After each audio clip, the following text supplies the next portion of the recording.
Has everyone arrived? Everyone is already waiting inside. Well, what are we waiting for? Let's join them! Please, wait a moment. Before attending the meeting, I hope you can promise me one thing. What do you need? Promise me that you won't commit to anything too reckless. What do you think?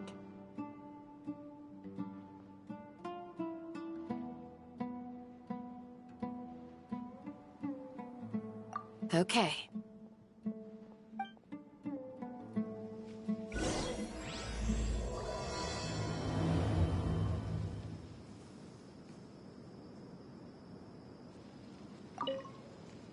They're all waiting for you.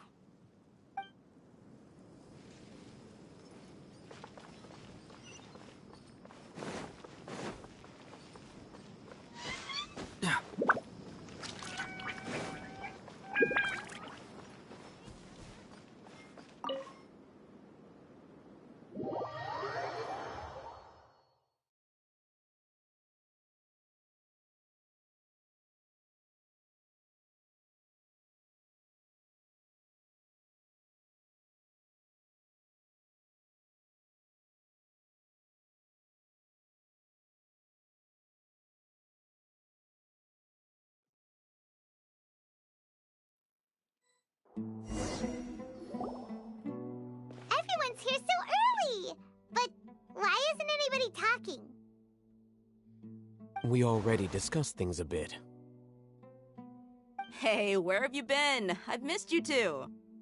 Are you ready? Very well.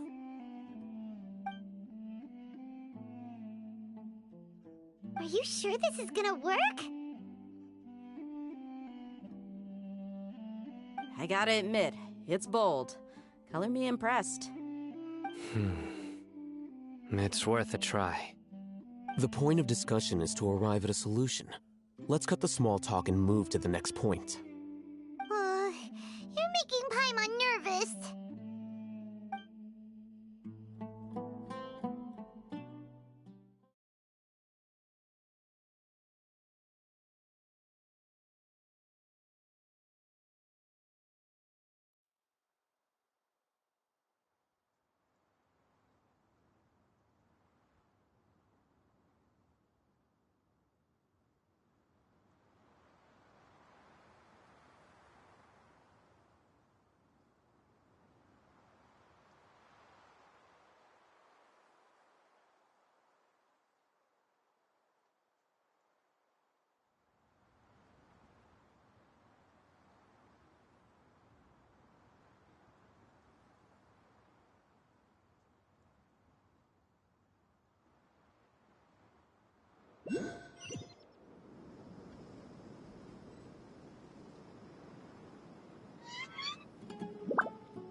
You're finally done. I have some other stuff to take care of. Catch you all later. Come on, don't give me that face. I know what you're going to say. I'll be careful. That's what I wanted to hear. Take care. Well, Traveler, Paimon, judging from your expressions, the meeting must have been quite productive. You can tell? I'm not that good at scheming or strategy, but I can sense people's emotions. And based on your reaction, things must have gone quite well. Paimon's a little worried. Hopefully nothing will go wrong. To be honest, I feel the same. But you're already some of the most capable people I know, so you have my trust. Candace gave us a compliment! Your deeds speak for themselves. Candace, we stayed behind to tell you that, although you won't be coming with us, We'll be sure to remember your words. I'm very glad to hear that. Here today, as I said to you when you arrived, your safety is the most important thing. Only when you're safe can the plan be successful. So please, take care. You're welcome. And thank you for taking my advice. Good luck. With everything. I'll be here in the village praying for you.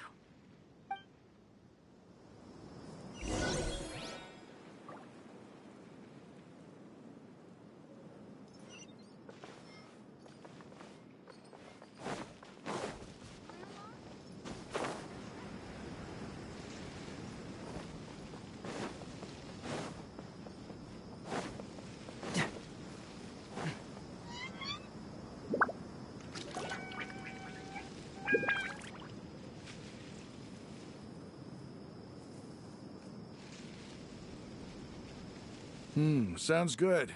I'll go make some preparations. Okay. I'll hit them! Have you finished saying your goodbyes? Yeah! Also, Candace told everyone to be careful. Yes, she did. But I think my point also bears repeating.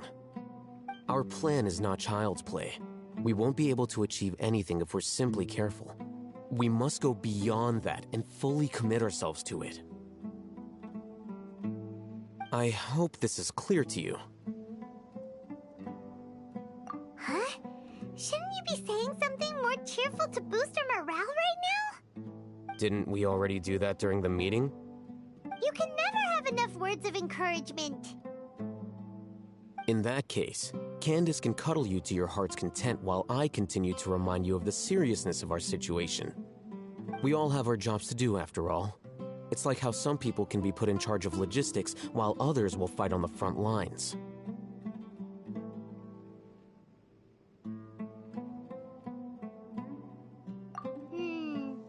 Speaking of the front lines, you don't look anything like a soldier. Of course. Compared to the mercenaries, I'm merely a feeble scholar. But the advantage of not being a mercenary is that I get to stay in a safer place and offer my strategic insight. Just think about that mercenary who lost his mind. Mercenary groups are facing constant danger every single day. Well, being a scholar is also a high-risk occupation, and you are a scholar! I'm not like the rest of them. Even among members of the same species, some will exhibit far more potential than others. This guy. Paimon still remembers when those mercenaries in Port Ormos called you a lunatic. All intellectuals are lunatics in the eyes of fools. I'll take that as a compliment. That reminds me. Do you remember the record we saw in the King Deshret ruins? It mentioned forbidden knowledge.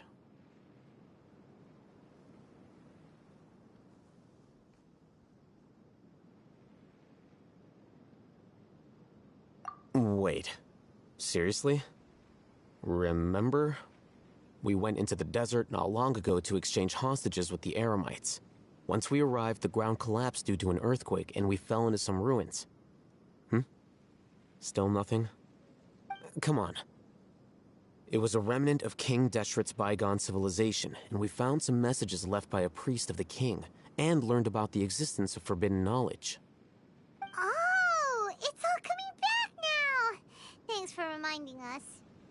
Forbidden knowledge has the power to drive people insane, but this fact has never been shared with the public.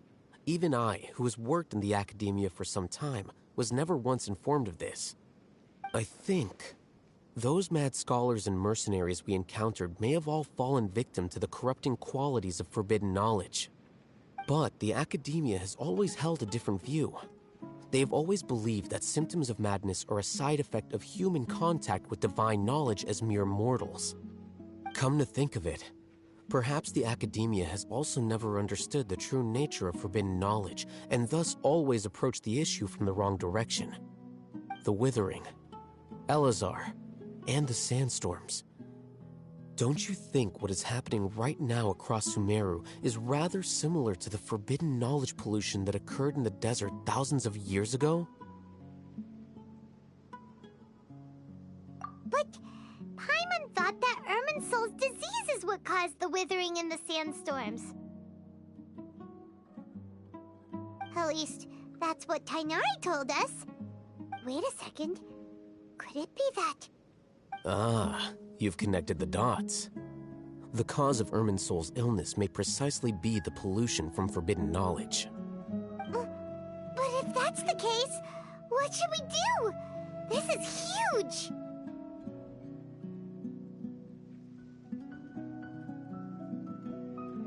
Wait. Why do you think Lesser Lord Kusanali would have a solution to this situation?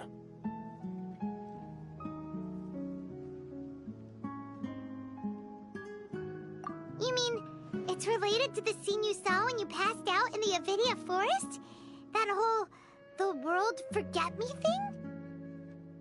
thing?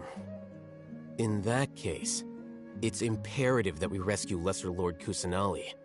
Only by working with her to save Irminsul can we completely resolve the problems Sumeru currently faces. To make sure we're still on track, I would like to check on the state of some of our preparatory work. Where are we going? To an Eremite base.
Oh, you made it.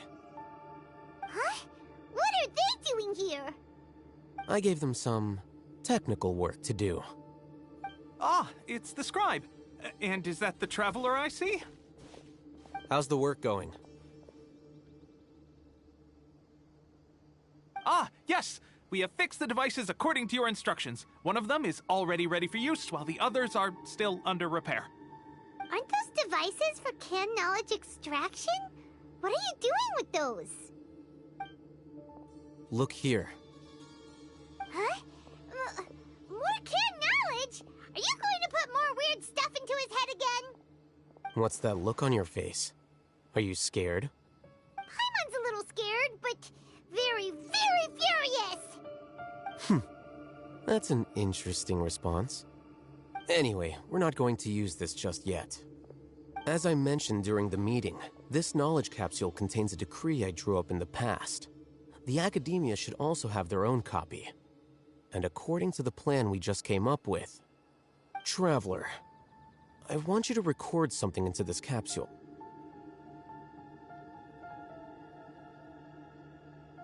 Do you believe we can save Lesser Lord Kusanali? Good. Conviction is the most important part of all of this.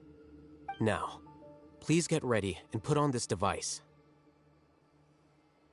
You want us to record our conviction into the knowledge capsule? Yes. Paimon is still really worried. I understand, but trust me, Paimon, this is something we have to do. It's best if you can do as I say. Because, to achieve this impossible task, it sounds like you'll need to fool your own heart first. Although it may feel like a trick, self-encouragement may be the most important tool we have. Paimon can see the point you're trying to make. Imagine this. We have orchestrated our plan and successfully rescued Lesser Lord Kusanali. As a result, we have changed Sumeru's entire political landscape. Everything went without a hitch, and everyone recognizes and praises our achievements. Now, open your eyes. Here. What's this? Read it out loud.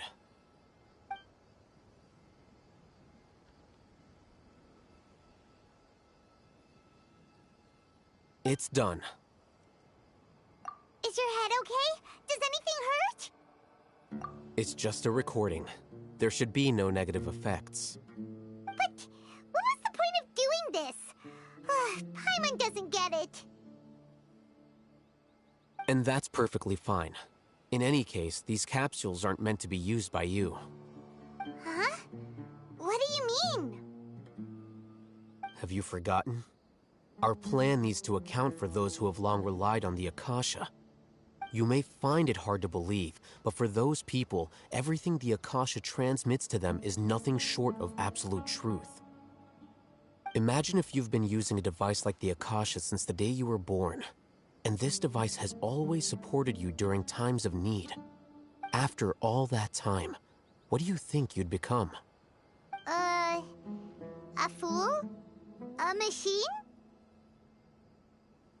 A slave to orders. And that's why rules are so important. In addition, those who understand the rules can delineate boundaries and identify gray areas.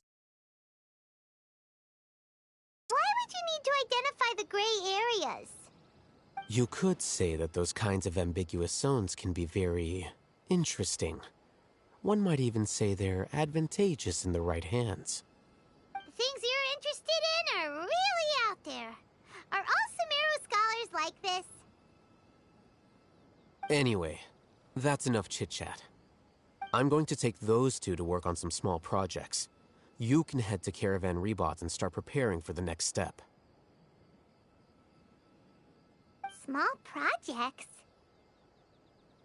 We're going to tinker with the Akasha terminal and make a few modifications.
I thought we agreed on a plan.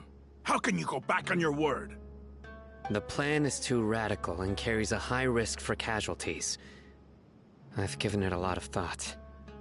And in the end, I still can't agree to it. But it's still the best plan we have. As a former Matra, you of all people should be able to see the bigger picture and recognize the innate advantages of our plan. I did. And that's how I saw the danger behind these so-called advantages. Alhaitham's plan is even more radical than I imagined. Huh? Why are you guys arguing? My friend, you're just in time. Why don't you help me persuade Sino? He's turned against our plan. We agreed to work out a plan at the meeting. As mercenaries, you're familiar with the local environment, so you'll take care of the specifics. But then, you went to Alhaitham for suggestions. Had I known Alhaitham would give you those kinds of suggestions, I would not have agreed to the plan. Look, you already know that we're all on the same side here, don't you? Mercenaries place a lot of importance on their bonds of friendship. but also will not hesitate to make sacrifices if they deem the situation to be sufficiently dire. I'm sorry, but as things stand, I can't accept your principles. Seems you really do understand the ways of the desert. Traveler, Paimon, this is also something you should know. Ramon's plan is to have me work with a capacity as a Matra. We will arrest the mercenaries and escort them into Sumeru City. Wait, how can we work with the guards? We can't get through that wall easily, remember? Caravan Rebot would never let so many unregistered members of the Eremites enter Sumeru City. My plan will clear us of any possible suspicion, and also let us enter the city as a big group. There is no better way. That also sounds like something Alhaitham told you. Am I right? Doesn't Alhaitham know how dangerous this plan is? Of course he does. He told me. There is no perfect plan, but this can get the job done. He also said that with the help of Cyno and the Traveler, our chance of success would increase significantly. I never blindly trust anyone, and I've always had a good eye for people. I think he made a number of valid points.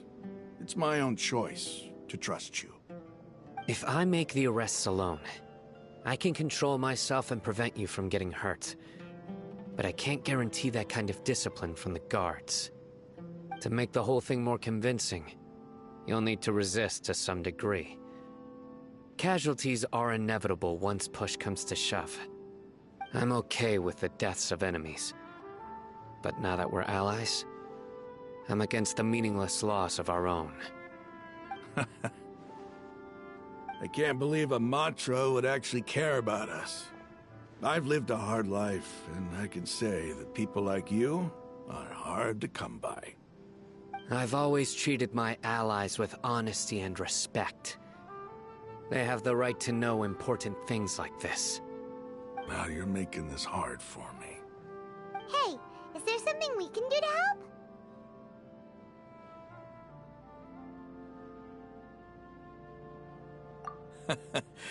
I knew you would say that. We can help fight some of the mercenaries, which should reduce the number of times you'll have to struggle directly with the guards. That should help at least a little bit. Cyno, on behalf of my people, I thank you for your kindness. But this is a mission we cannot turn our backs on. We strongly value the lives of our friends, but the goal we are about to achieve is even more important. We have no fear of casualties, because we crave the spoils of victory. So please, lend us your support. We will show you the determination of us desert dwellers. Well, now that you've put it that way, I can no longer refuse. But remember, you need to follow the plan and not do anything reckless. Candace made it very clear that we can only achieve our goals if we can ensure our safety. Since you and I both recognize the significance of this operation, there should be no more animosity between the followers of the Dendro Archon and those of King Deshret. Everyone's life is equally important. Okay, you have a deal. Let's do this for our shared dream. The guards should be stationed in the courtyard nearby. You can find them there.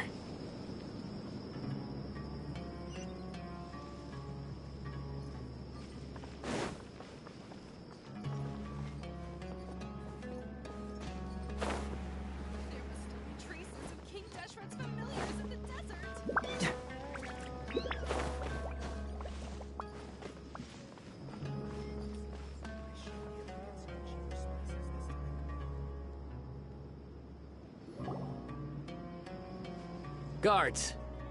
General Mahamatra! To what do we owe the honor? Keep your voice down. This is a secret operation. I'm going to arrest a large criminal gang near this location. According to the Academia's Guide and Regulations on Secret Operations, I have the right to ask for the cooperation of Caravan Rebot. Ah, of course, of course. Mahamatra Sino's order is the Academia's order. Just let us know what you need. But who exactly are you planning to arrest, and how many people are you expecting? Depending on the scale of this operation, we may need to report it to our superiors. They're a squad of Eremites whose number is comparable to Ain el Akhmar in Port Ormos. They're involved in the theft and resale of supplies from the Academia. As many as Ain el Akhmar? This should definitely be classified as a joint operation. Then I suggest that you report this to your superiors as soon as possible, and treat it as a top priority desert operation. I will need personnel. Got it. Please wait a moment. I'll contact them immediately.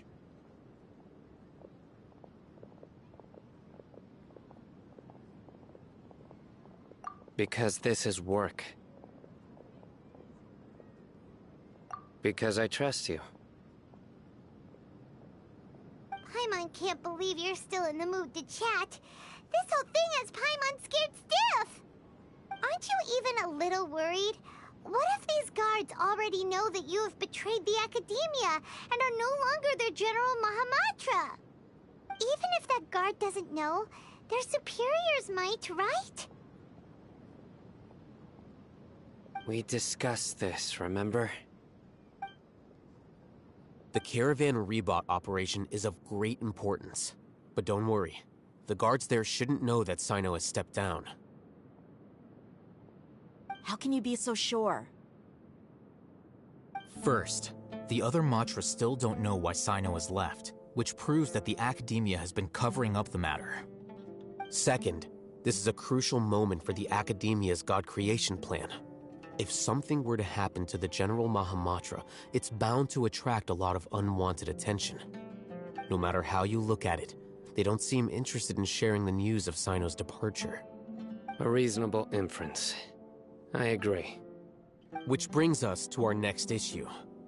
I'm sure some of you have been wondering if the prediction function of the Akasha will affect our operation. The Akasha is still in operation, so I must remain on high alert. Actually, considering the power of the Akasha, it's quite strange that it hasn't already tried to interfere with my actions. I've given that a lot of thought. For now, I don't think you'll need to worry. If you remember, when you first came to Aru Village, all your actions and routes were predicted by the Akasha. It even gave that information to those who kidnapped the village keepers. But things like that never happened again after we met up with the Traveler. That's true. But why? Look at it from a different angle. Why do you think the Akasha will predict your actions?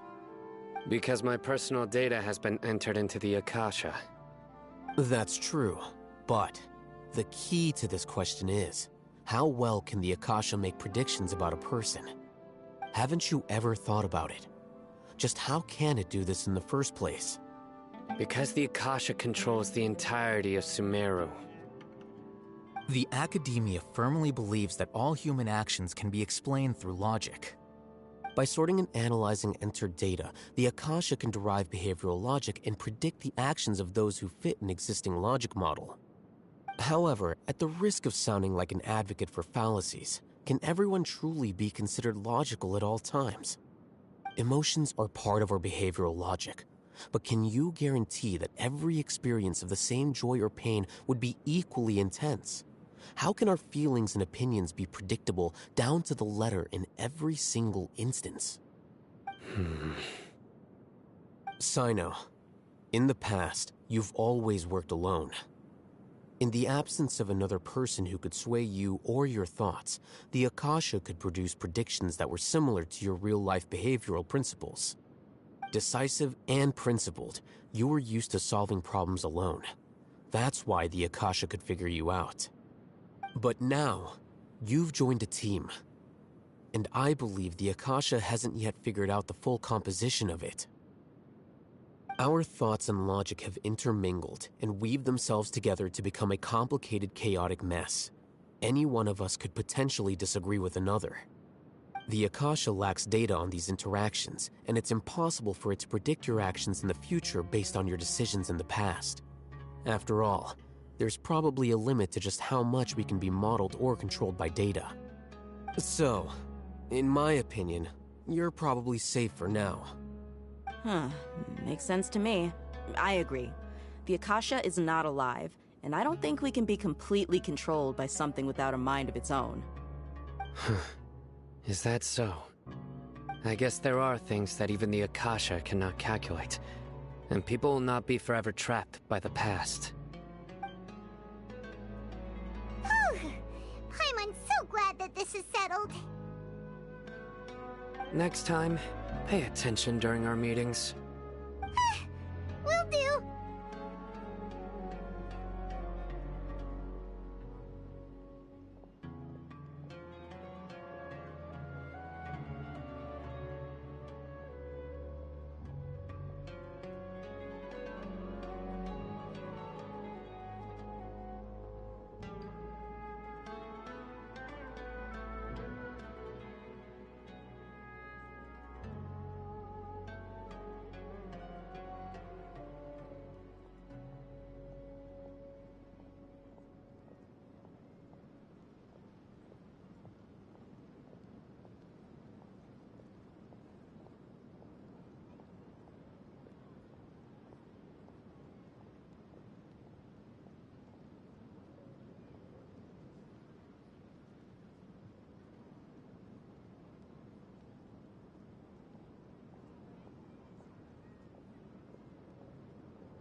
Just remember to stay vigilant.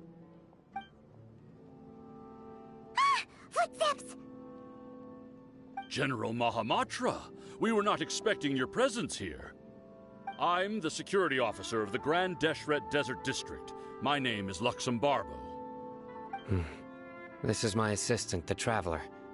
He will be working with me. The construct next to him is for his work. Beep! Construct, beep! What a great honor to meet you. Your golden hair is as bright as the sun. And, is this the latest technology from the Academia?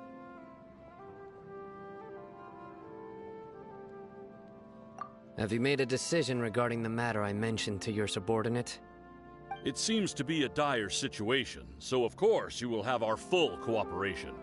To be perfectly honest, I've always longed to go on a mission with someone as well known as yourself. There's no need for flattery. Yes, sir. Take your most elite platoon and follow me to the eastern side of the district. We will carry out the operation there. Understood.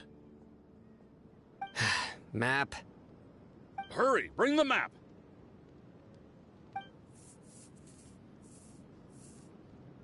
In 2 days, we will engage Rahman's Eremites and capture all of them.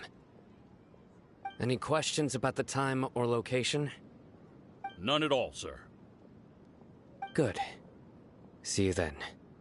Yes, sir.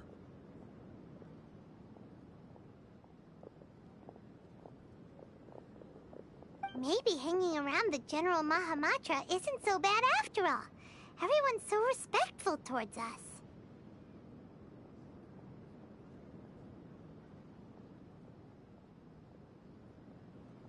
This is all due to the absolute authority of the Academia. And now, we're going to strike back against that massive pillar of power. Get ready. We will move out in 2 days.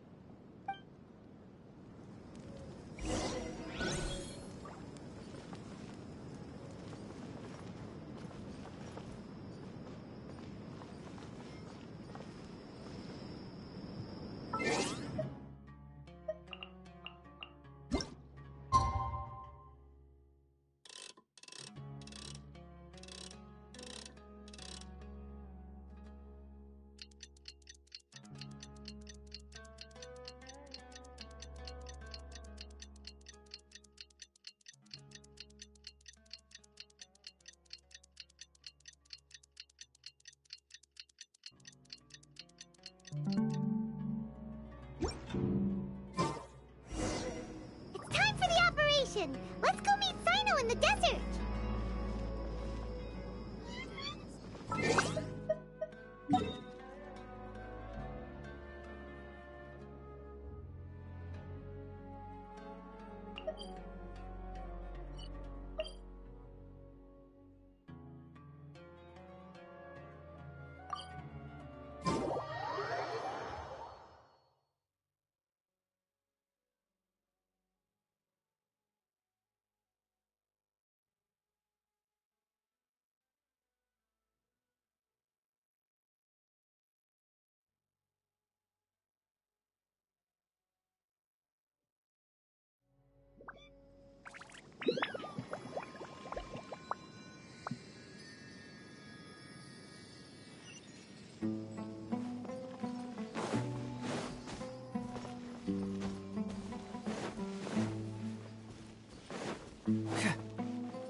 Let's hurry over! Wait a moment. Ah! Oh, it's you. You're my assistant, remember? Being my assistant, you must stay with me. Now let's head over there. It's General Mahamatra and his assistants. We meet again. Huh. You're here early. It's to show how important we think the operation is. Since this is a big case for the Academia, we are prepared to give it our best. I'm glad to hear your sense of resolve. Remember, we must capture them alive. They are our only leads for the case. If they die, we will be unable to continue the investigation. Understood. Everyone! The Eremites are approaching from the west! Make preparations and be ready for combat!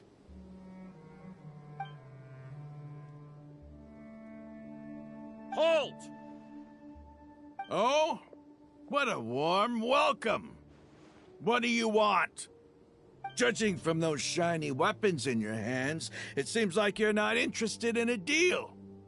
Rahman, the Academia has caught wind of your smuggling and illicit sales.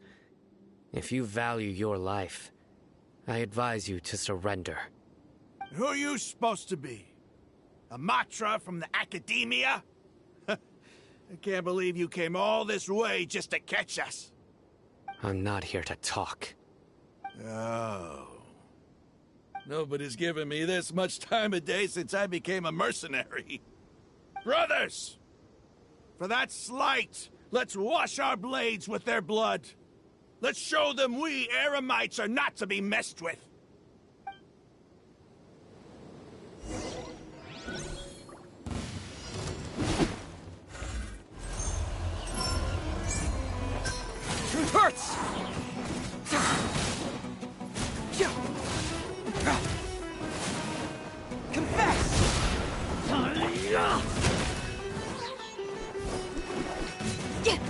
Time to rock!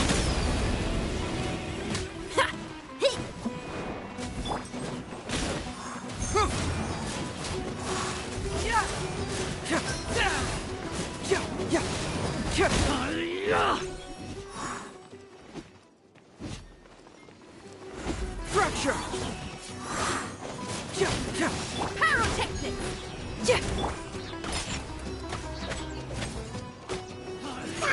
Come on out, right now.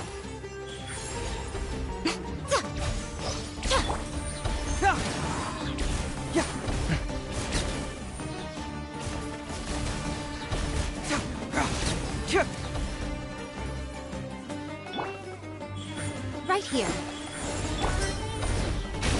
Bring it on!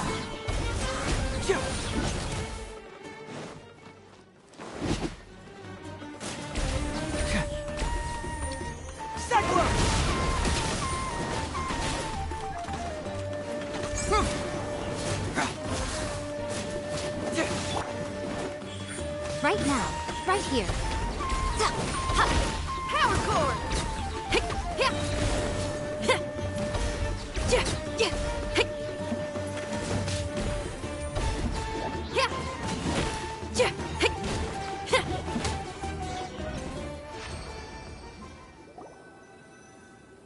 It's over. Ah! We have subdued them. The operation is now over. All Aramite mercenaries and related personnel in the area have been arrested. Ah, you pitiful Dendro Archon dogs! You'll regret this! I'm afraid you'll regret it first. King Deshret will curse you, and you will all! Silence! Oh, Restrain them and take them back to Caravan Rebot. Count their numbers and send them to the Academia as instructed by the General Mahamatra. Yes, sir!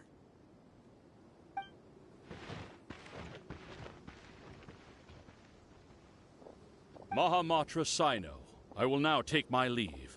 If you need further assistance, please come to Caravan Rebot and ask for me. Understood. You are dismissed. There they go. Let's talk elsewhere.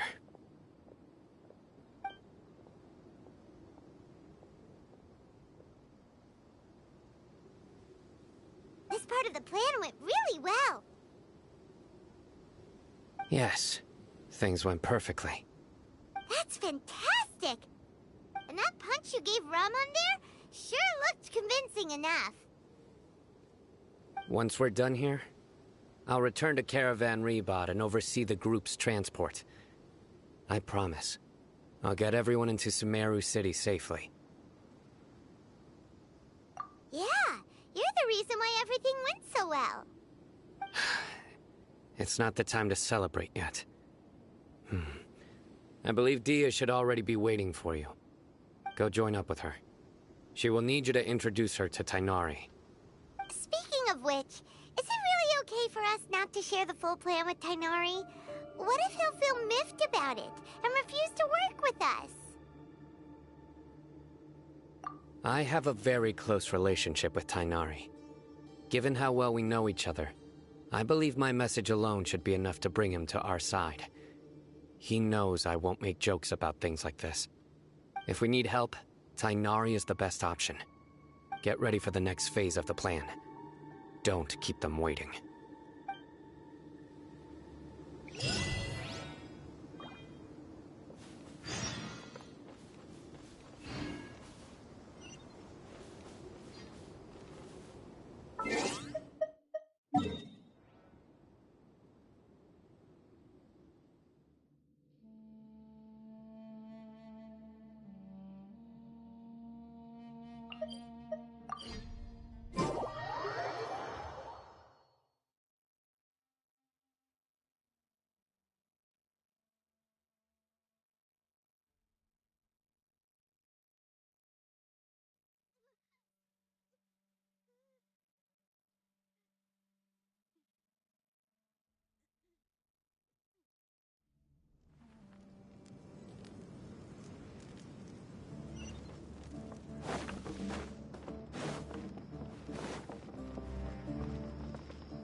It's about time. Didn't you say our part of the plan is the most important of all? And here you come rolling in late.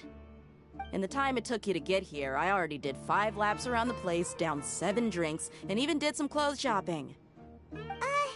Sorry. We didn't mean to keep you waiting. I just wanted to fix your attitude and rub it in a little. After all, you took your sweet time getting here, and we've got important stuff to take care of.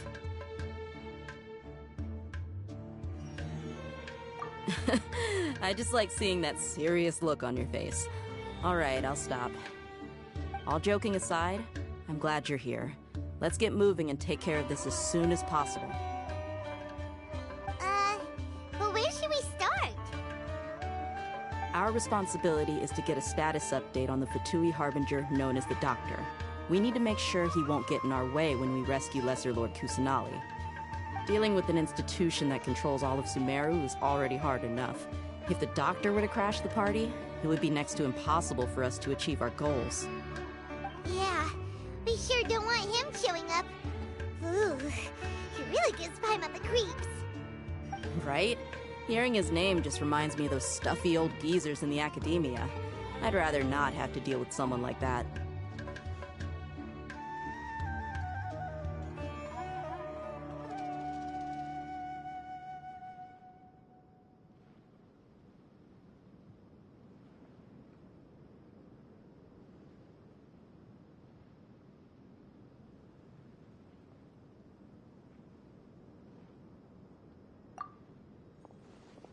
According to the plan, we should first go to Pardis DI and ask for Forest Watcher Tainari.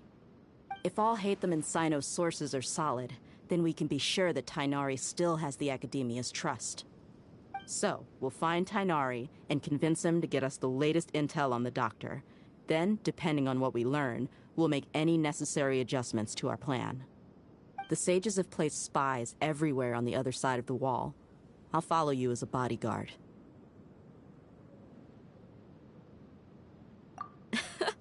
You should be honored.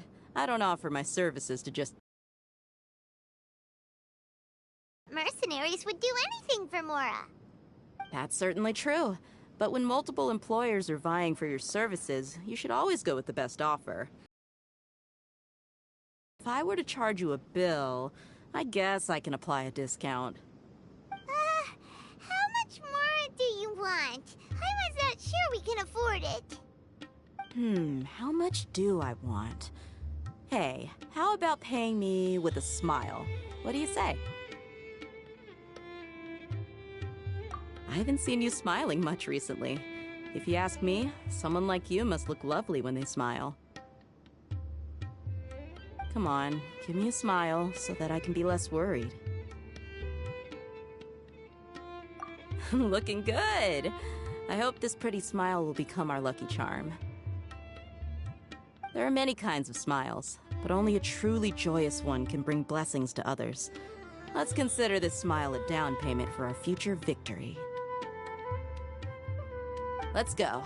It's time to pay a visit to Pardis DI.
Ah, Traveler, Paimon. And you are? Hey there. This is our friend Dia. She's an Aramite mercenary. A mercenary? You must have some big news for me. It's something really important. Please help us out. All right, then follow me.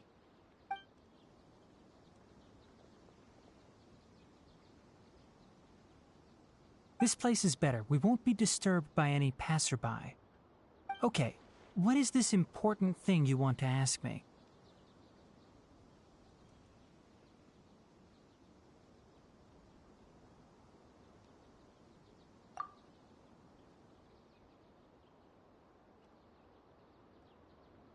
The doctor, huh? He's that strange-looking Fatui Harbinger with the mask. Paimon thinks he has blue hair. Yes, I know him. Actually, he left Party's DI just a little while ago. He left already? Yeah, he came looking for me. Can I ask what it was about? Sorry to ask you like this after having just met, but your answer is very important to us. For now, all we can share with you is that your friend Sino is working with us. Sino, you say?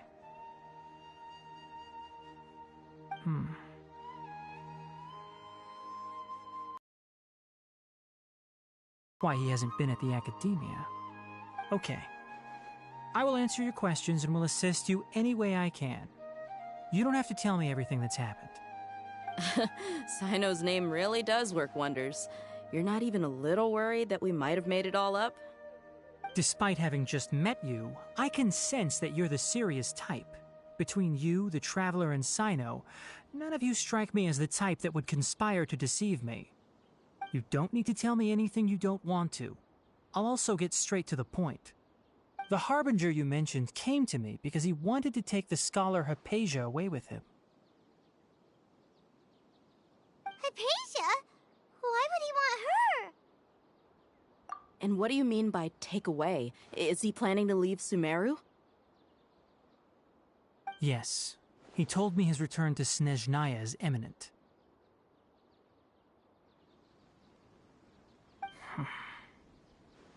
So you mean... you're leaving this place soon? Indeed. Otherwise, we could have perhaps talked a little more. I was just about to set out when I remembered something important. To that end, I made a final trip to Pardis Di. Let me ask, have you been taking care of a scholar by the name of Hypatia? Your sources are accurate. No doubt because you recruited many informants. But you're right. Hypatia has indeed been receiving treatment from me. Forgive me for asking, but how's the treatment coming along? Given the way you're asking, I assume you have something to say. Since you asked, I'll be frank. I would like to take Hypatia to Snezhnaya. It's incredibly difficult to transfer a patient. As a scholar yourself, shouldn't you at least be aware of this? Oh? I can't believe your utter lack of faith in me, to the point of even questioning my general level of knowledge. How unbefitting. Well, you're the only one who's ever made such a request. I have my ways of keeping her safe during the journey. In addition, I can also promise that under my care, Hypatia will receive the most advanced and effective treatment. I will personally supervise her treatment and see to her recovery. Would that be agreeable to you? Hypatia was born in Sumeru and remains a scholar of the Academia. Her situation has not become dire enough to necessitate her transfer to another nation. Transporting her to Snezhnaya is risky, and the potential benefits are unknown. As the person currently responsible for her treatment, I cannot possibly sign off on this transfer. Your suggestion is rude and reckless. I'll pass. I don't know much about the doctor, but after talking with him, I realized that Just like many other scholars, he possesses an aura of arrogance that I've come to detest. It's not so much that he's looking down on others, but more that he's so confident in himself and his abilities, to a point of near insanity. I would never refer a patient to someone like him.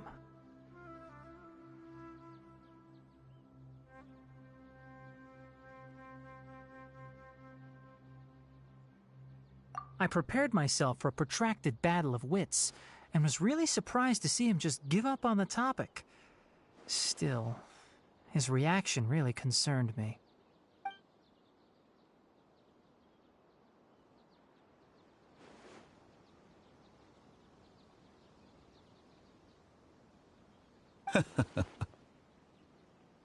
I see. Of course, your opinion makes perfect sense. You're still young, but already quite stubborn. I must say, you are not like what I had expected. Under normal circumstances, I wouldn't just let you off the hook like this. But unfortunately, I'm in a hurry today, what with Her Most Noble Majesty the Tsaritsa calling for our return. Luckily, there is still some time left for me to take care of everything before I leave. It's just as the Academia said, you're a responsible and gifted scholar. Sadly, even with all of that, you're still lacking a bit of shrewdness. And that's also why people like you can never realize that sooner or later, everyone must pay the price for what they've learned.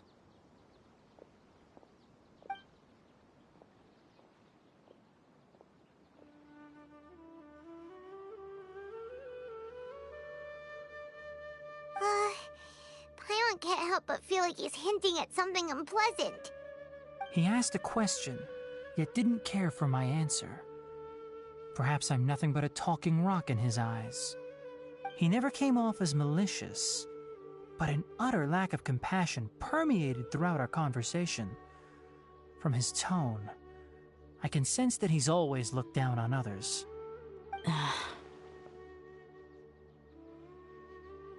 I can barely believe it myself.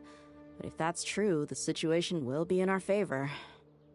I don't think I missed any details. Frankly speaking, I don't want you to do anything too risky. Now that you know a little more, it should be easier for you to stay safe. Sorry we can't tell you everything. We appreciate that you helped us anyway. I won't forget your kindness. It's okay. I have an obligation to do so. To be perfectly honest, all of this may have started because of me.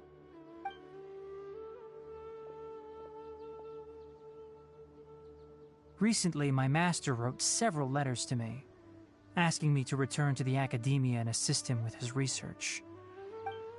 Hasn't he already asked you several times before? Yes, but there's something off about this most recent batch of letters. The handwriting and tone are both familiar, but some details have been omitted. My master will occasionally leave a few dots on the back of the letter. 1 dot means that he wrote the letter on a sunny day, and 3 dots stand for a rainy day. This has been a habit of his for many years, but I didn't find any dots in his recent letters. I believe something may have happened to him. I get it. Since you are always at Gandharvaville, you would like me, someone already working at the Academia, to investigate this matter, right? I'd like to ask you to do that for me. If you can keep yourself safe, please withdraw immediately at the first hint of danger. I can do that, but I have a feeling it won't be that simple. The Academia has been working on a big project. I'm not quite sure what it is, but your master might be involved with it. If the higher-ups really are hiding something, then it will be difficult to remove myself from the situation once the investigation starts. If the situation becomes critical, I'll leave the Academia. If you don't see me there for an extended period, that's your cue. All right, we've got a plan. I'll stay at Gandharvaville to support you. If that scenario comes to pass, you must be extra vigilant. And be wary of any messages or direct requests from the Academia. I must say, I didn't expect a warning like this from the General Mahamatra. Being loyal to the Academia doesn't mean blindly doing whatever the sages say. I know what I'm doing. On that note, aren't you also being quite distrustful of your alma mater? The Academia, yes, but my master is a man of integrity. Even when I was a student, I was worried he'd get in trouble for sticking to his beliefs. I suppose he's lucky to have lasted so long. But in the end, it still caught up to him.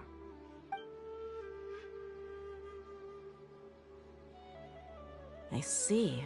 So you noticed something was up with the Academia from the very beginning. This may well be how Sino became involved in all this. In that case, I must keep my promise and help you however I can. Also, if you run into Sino again, please help me pass on a message to him. Trust your own senses and experiences. I think this may be something he needs to hear right now. Okay, we'll find a chance to tell him. Thanks. Right. Now let's go hunt down this Harbinger. Oh, by the way, which way did the doctor go when he left Pardis DI? That way. Gotcha. Thanks so much. We'll be on our way.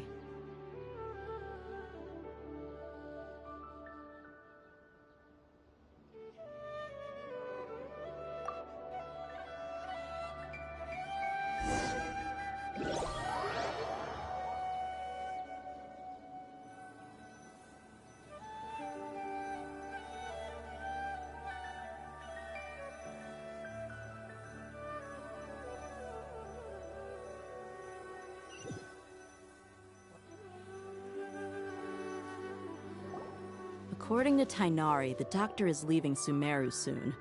I want to check if the doctor was actually telling the truth. He also said that he'll take care of everything before he leaves. What did he mean by that? We need to be extra careful when dealing with a person like him. Just to be safe, let's chase him and see what we find. But we have no idea where he went! How can we start chasing him? We'll do it the mercenary way. I'll find leads as we go. All you have to do is just follow me. That Harbinger may have tried to cover his trail, but he still left some traces. Or perhaps he never even thought about concealing his whereabouts. Maybe that's just how arrogant he really is.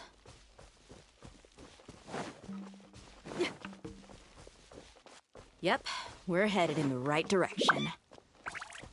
The traces are still fresh, but there's no sign of his entourage. Clearly they're in a hurry. It's just as I thought.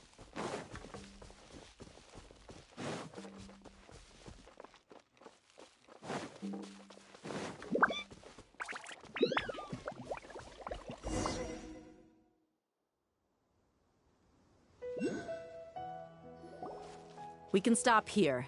I think I know where the doctor went. To the south of here is Port Ormos, which seems to be where they're headed. Port Ormos? They're going to leave by boat? That's right. Let's go to the port and have a look for ourselves.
Look!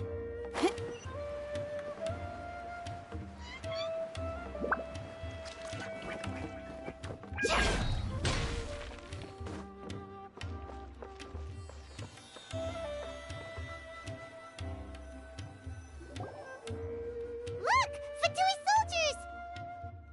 Thanks to Dia's tracking skills, seems we found the right place. Shh! Don't draw their attention. The port is crawling with Fatui soldiers. Let's keep going and see what we can find.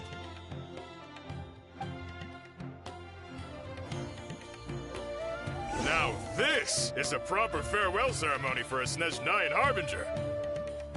The Lord Harbinger is leaving.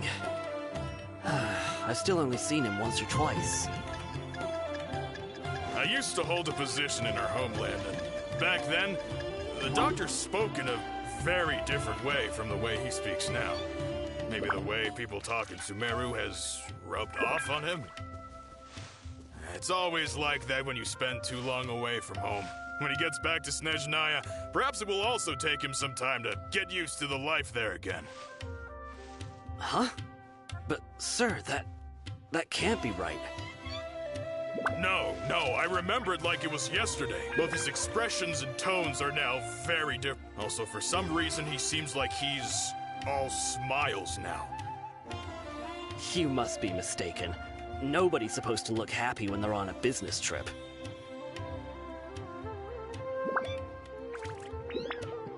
The doctor is on that boat.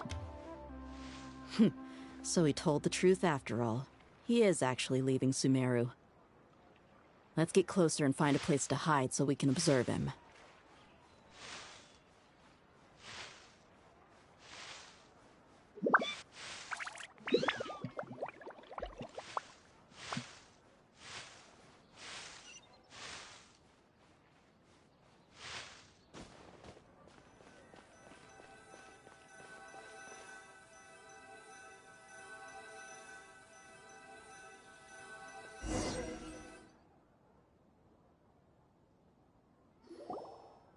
This place will do.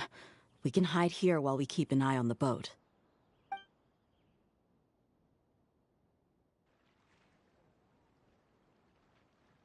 Huh? Uh-oh. He saw us.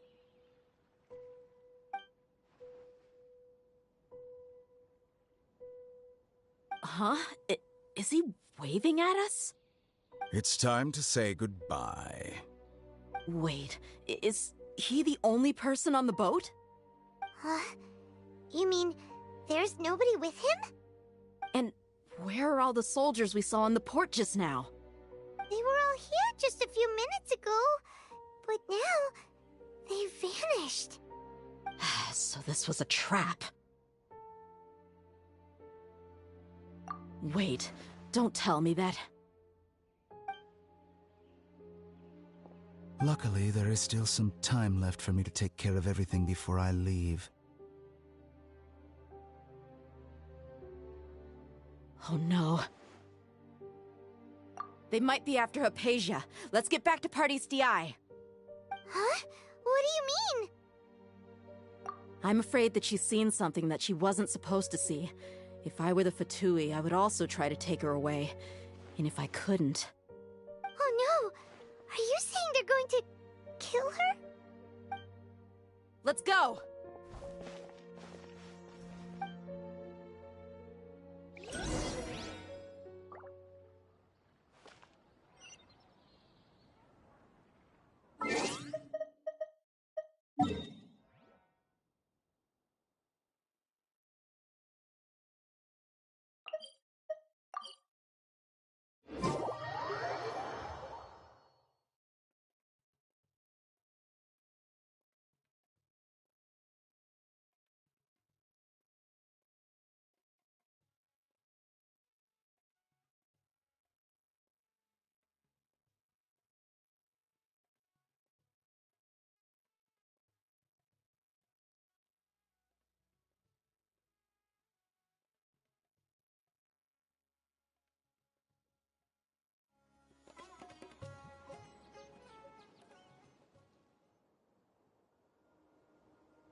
Paradis Di is not a place you Fatui can just show up and do as you please. I believe we've already made ourselves quite clear. Our superior gave us permission to search for and collect medicinal herbs in Paradis Di for research purposes. But you've been in Sumeru for some time already. I find it coincidental that you chose to only come here today. Even the Grand Sage himself may not have the right to question our research, much less an ordinary scholar like yourself. I've done my duty to inform you. Don't make things difficult for yourself. It would seem that my words have fallen on deaf ears.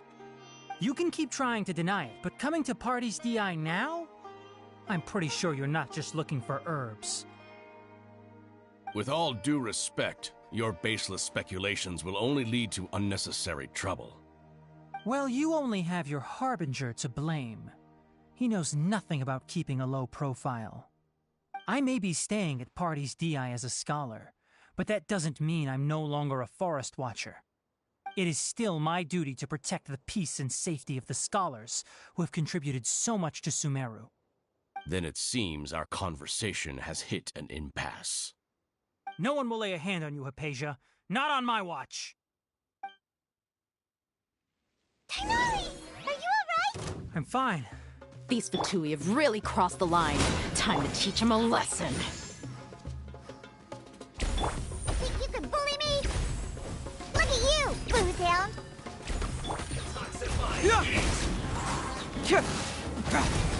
There's no use resisting! Give us Hypatia! Keep dreaming! Yeah, Tighnari! Beat him up!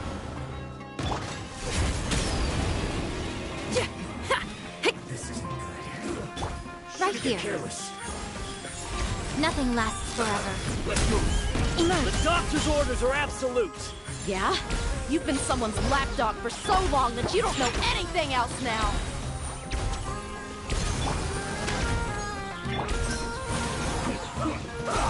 This is bad. Yeah. Yes. This is it. Prepare yourself. Come on out. Right here. A sight to behold. Right now.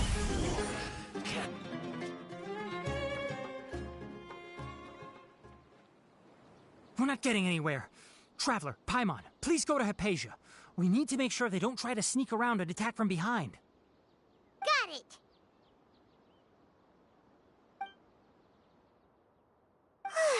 Hypatia's still here. Doesn't look like anyone's broken in.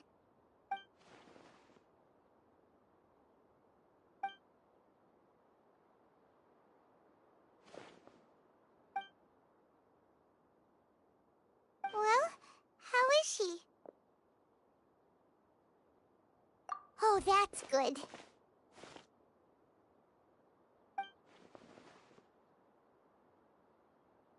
So, you think this is over?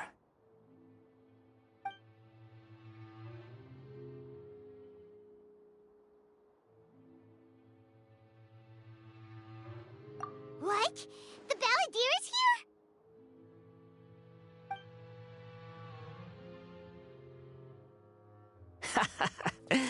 I've missed that look of abject horror. You've given me that look every time we meet. But, where is he?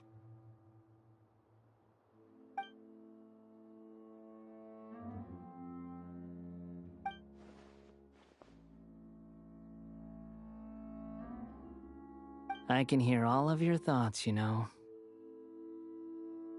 Don't you remember? I already saw you the first time you came to Paradis Di and made contact with Hypatia. I didn't need to do anything. It is her honor to be able to connect her consciousness with me. Who are you talking to? It can't be the Balladeer, right? That's impossible. I know you must be curious. I might as well tell you that I decided to enter Hypatia's consciousness the moment I sensed your touch. I wanted to observe you on a fool's errand. Hey, Traveler! What are you doing? My deification is nearly complete. All that's left now are just some final details. Do you understand? Even if you manage to rescue Lesser Lord Kusanali, it will be impossible for you to defeat a bona fide god like me. Is it wise to force that childlike god into a divine battle against me?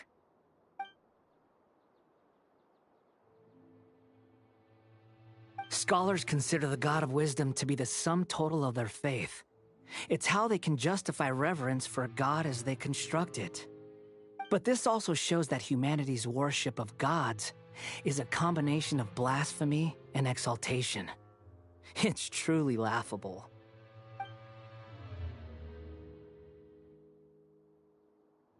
Yes. What is it?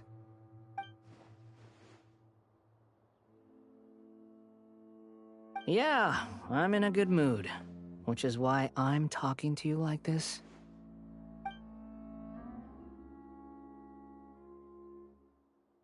What do you mean?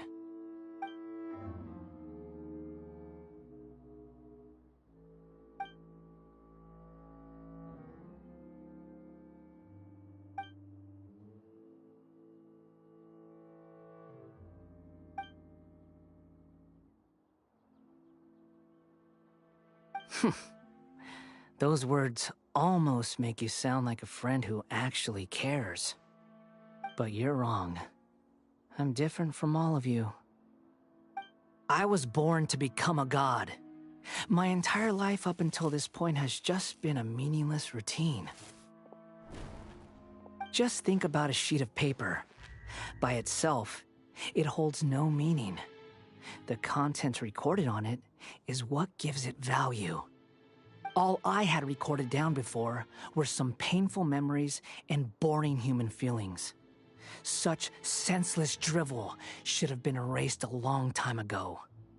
Indeed, to me, the sight of you fools in your futile struggles is far more amusing.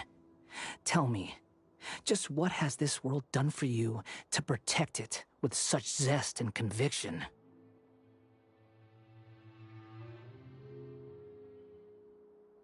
I'm connected to your consciousness, so I can hear what you're thinking and sense the depth of your determination.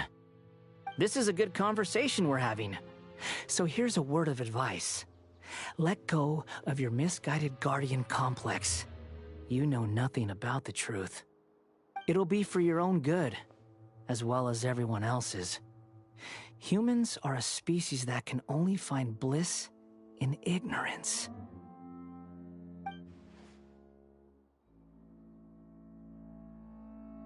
Ah, you've seen my affection for her.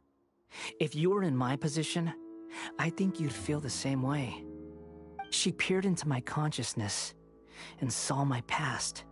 Someone like that is qualified to become my first follower. All gods need followers. So Hypatia has been chosen. Her appearance heralds my imminent arrival at the throne of divinity, while her worship shall become my glory.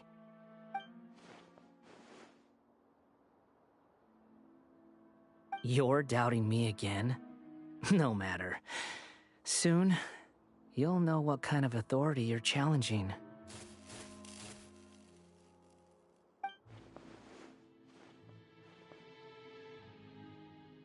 Who wants to hurt my devout follower?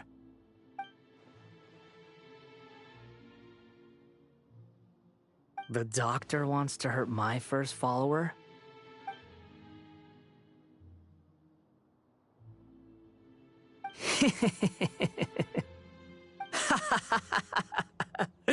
How very amusing. Has anyone ever told you that you're not good at sowing discord? The doctor has never known his place. Even now, the puny human thinks himself capable of interfering in the business of the new god. You're still too naive if you think a few words will be enough to convince me to destroy the doctor. But I'm willing to give you a gift, just like my expression of affection towards Hypatia. It is an honor for you to be able to stand here and speak with me. As my listener, you will be rewarded.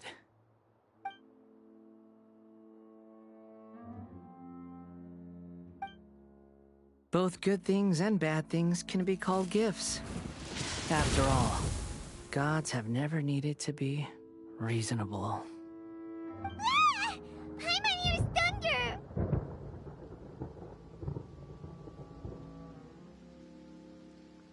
That person Paimon couldn't see was the Balladeer? Oh, he sure chatted with you for a while.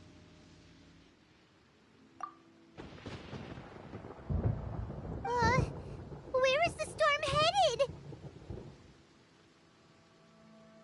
That means anyone outside is in danger! Let's go! Tighnari and Dia still must be fighting!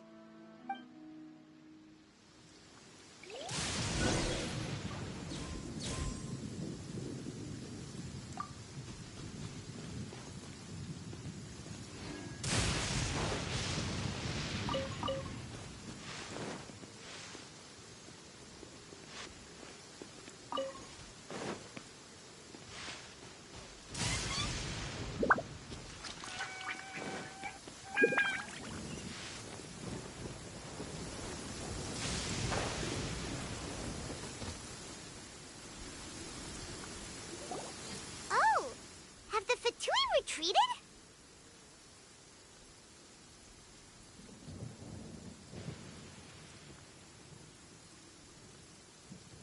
Hey, what happened to you? He's hurt. I'm fine. Don't move. I've seen Eremites get struck by lightning before. You need to rest. Struck by lightning? We were fighting, and just as things started looking grim, the weather suddenly became extremely strange. Lightning started attacking everyone, almost as if it were alive. Luckily, there were only two of us, and both of us were nimble enough to dodge most of the strikes. There were a lot of Fatui, though, and they were being torn to shreds by the bolts of lightning. With that, all the Fatui soldiers were forced to retreat. Why are you sorry?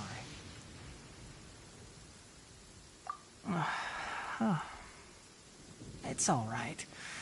I'm sure you also never expected this to happen. Don't blame yourself. My wound aside, you look like you've seen something unpleasant. Is Hypatia all right? Hey, didn't I tell you not to move? Just in case. Let's go to Hypatia's place and talk about things there.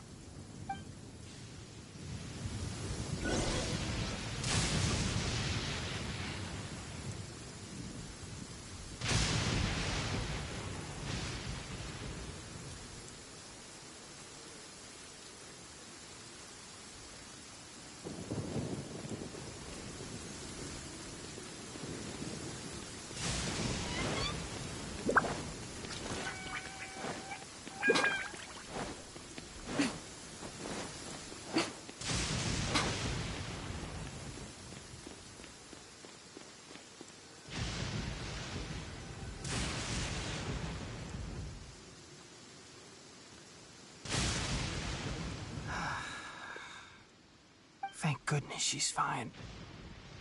Hey, how about taking care of yourself first? I understand my condition. The wound is not fatal. I'll be all right. Ugh.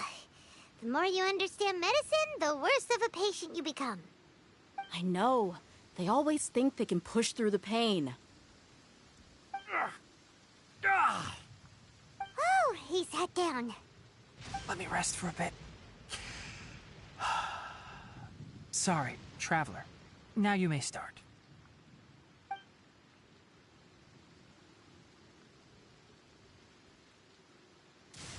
So that's what you were talking to the Balladeer about? Oh, Paimon can't believe what he's thinking. The Academia's God creation plan. How ridiculous. That sounds, ambitious, I guess? Anyway, this is all way beyond me. As long as I can enjoy every day with a drink in my hand, tasty food in my stomach, and a good night's rest, that's enough. I'll only work when I have to. I must be the least ambitious person who's ever set foot in Party's DI. Don't say that. I haven't even thanked you for your help back there. Don't mention it. Well, if nothing else, all this proves that the doctor really did have some urgent matter to attend to, and left Sumeru in a hurry.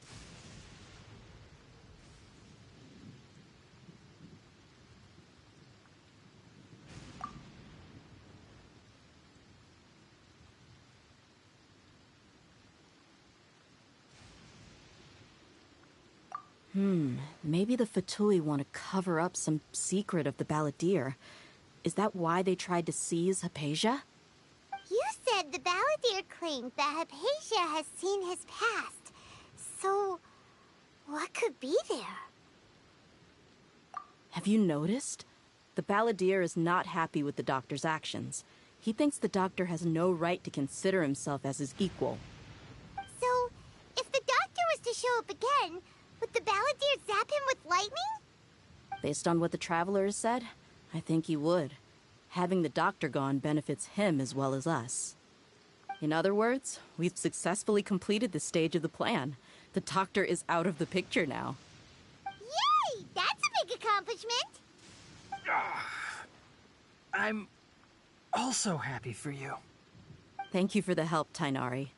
Make sure you rest up for now. Yeah. All right. Okay, that wraps things up for us here at Party's DI. Traveler, it's about time we rendezvous with the others at the Grand Bazaar.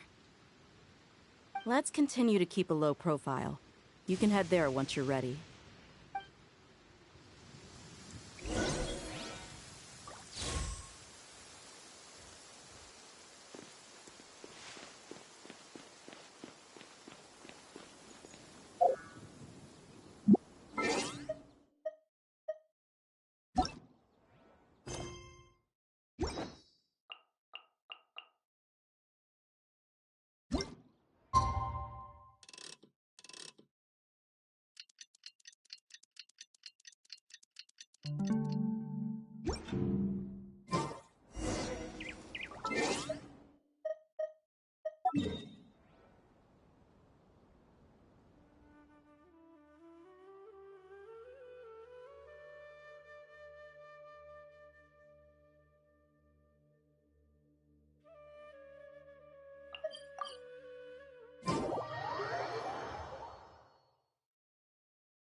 All right, everyone is here.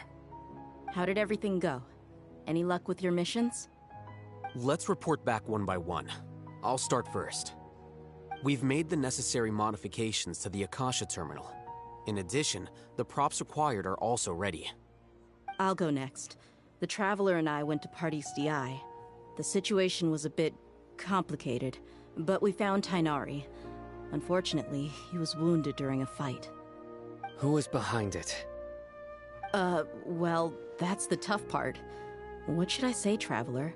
The Fatui or the Balladeer?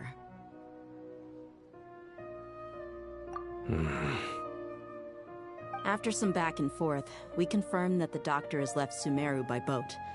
He has something urgent to attend to back in Snezhnaya. So, we've successfully removed the doctor from the picture. Also, Tighnari's already resting, so he'll be okay. Good.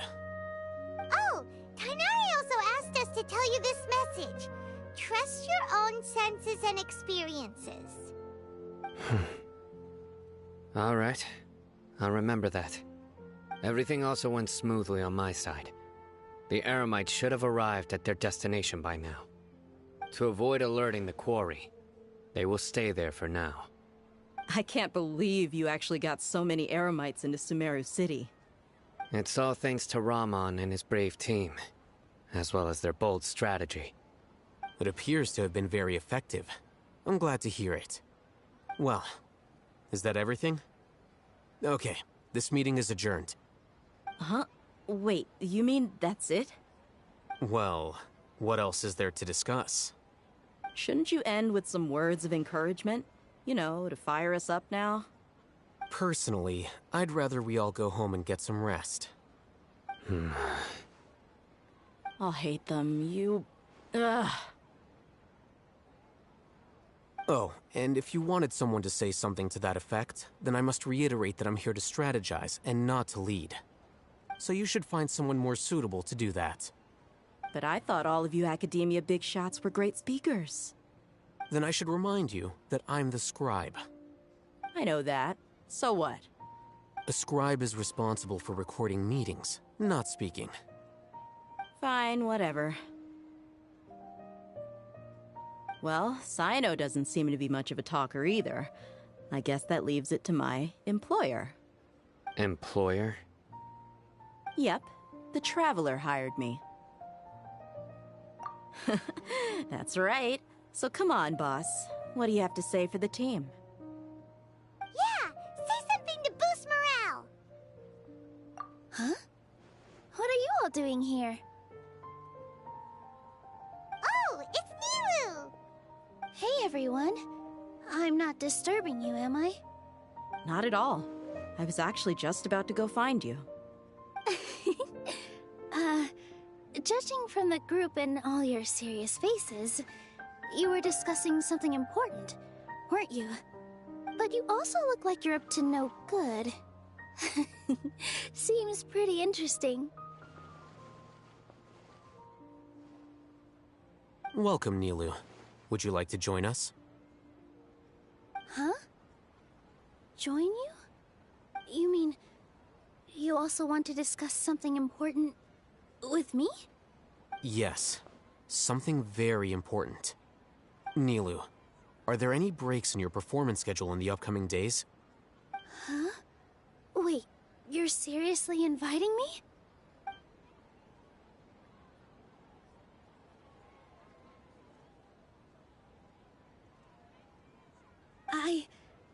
I can't believe my ears. You are truly the bravest and most passionate people of Sumeru, well, that I've ever met. Ahem. Oh, right.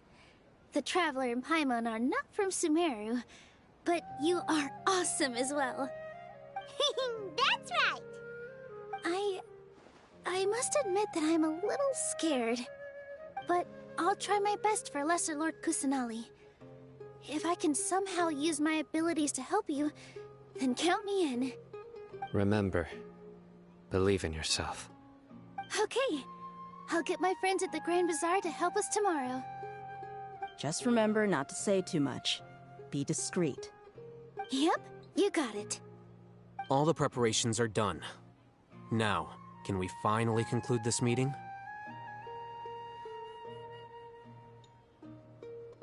So, have you thought up what you'd like to say, boss? Yep. It's a grand plan and we're all super awesome.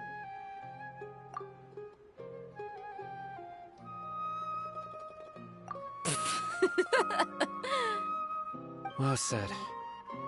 A good night's rest before an operation can be the difference between success and failure. Thankfully, I've had my place to myself recently. It's been nice and quiet. Huh? Oh, nothing. All right, let's all go home and get a good night's sleep so we can be up early I guess that means it's time to say goodnight now. Yep! Good night, everyone!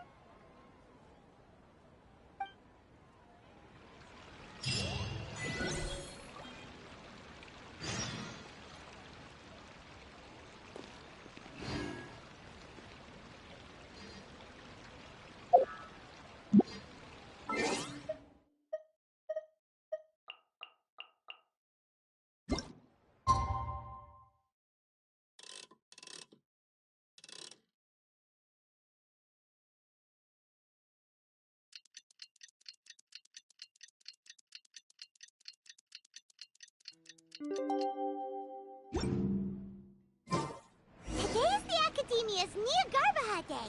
We can finally put our plan into action. Alhaitham should be waiting for us. Let's go to the Academia and find him.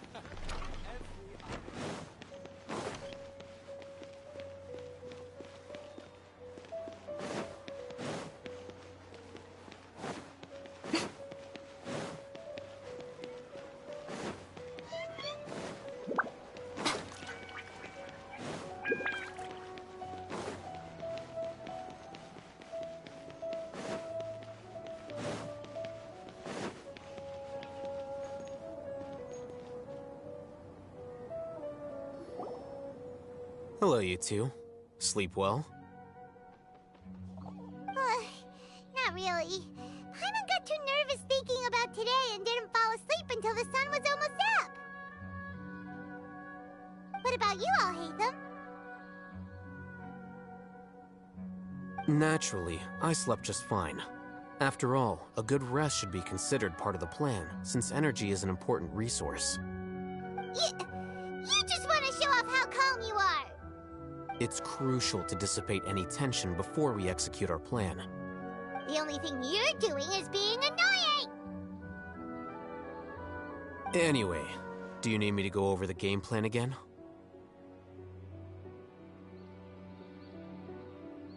Our target is Grand Sage Azar's office. Everyone in the Academia knows that's where the Grand Sage's console is. Only they can operate it.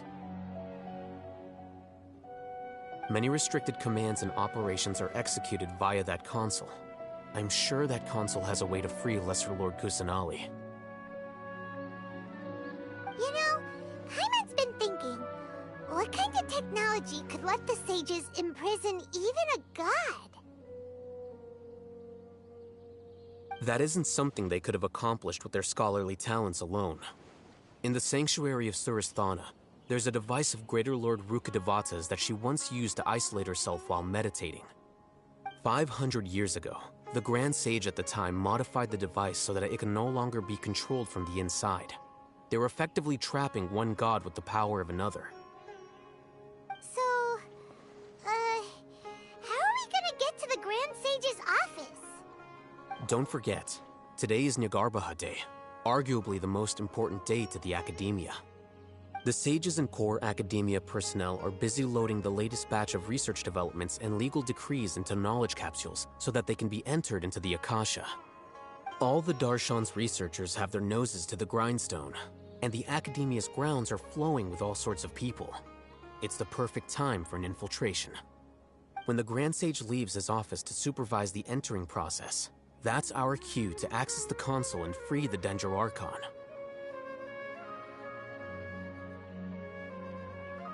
Well, yes. That's just the visible side of our plan, after all. If precedence holds, the Academia should have already started preparing for Neogarbaha Day. Everyone should be in position. All that's left is for us to lead the charge. Let's go. So are we just gonna walk in through the front door, or...? Yes. Were you expecting a stealthier approach? Paimon can't think of a good comeback. Alright, it's all on Alhaitham if things go south.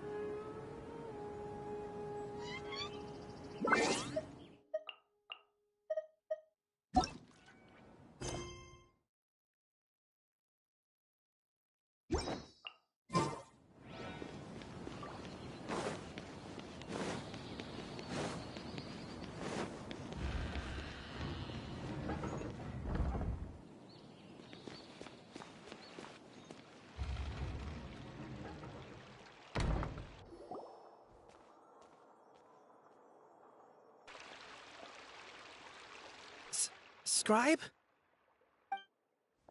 Please, wait. Are you Scribe Alhaitham?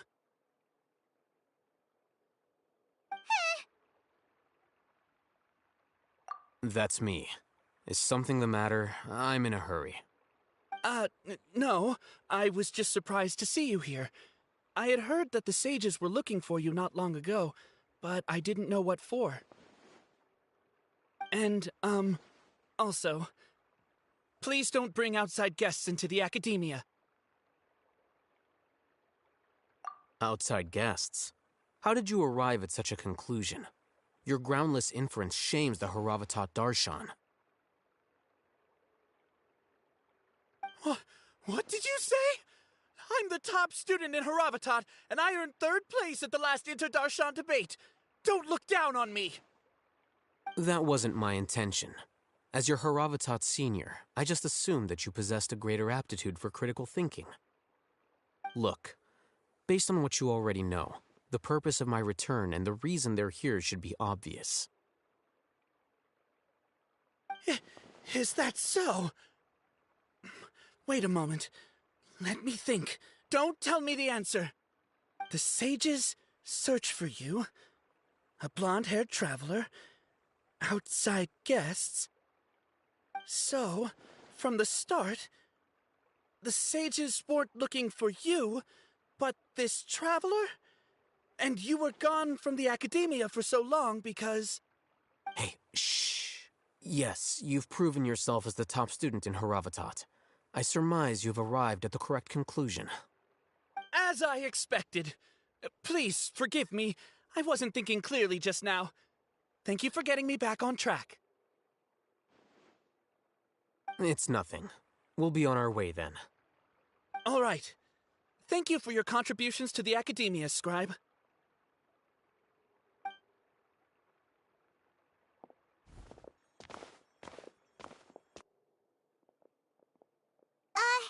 What the heck just happened now? What did he just guess? I'm afraid I don't know either. You have no idea? Mm-hmm. He convinced himself of whatever truth he came up with. That is the so-called pride of a scholar. If someone questions their academic facility, they will instantly feign understanding to keep up appearances. Nowadays, the academia is rampant with this type of scholar. Their obvious farces of intellect only serve to highlight themselves as fools.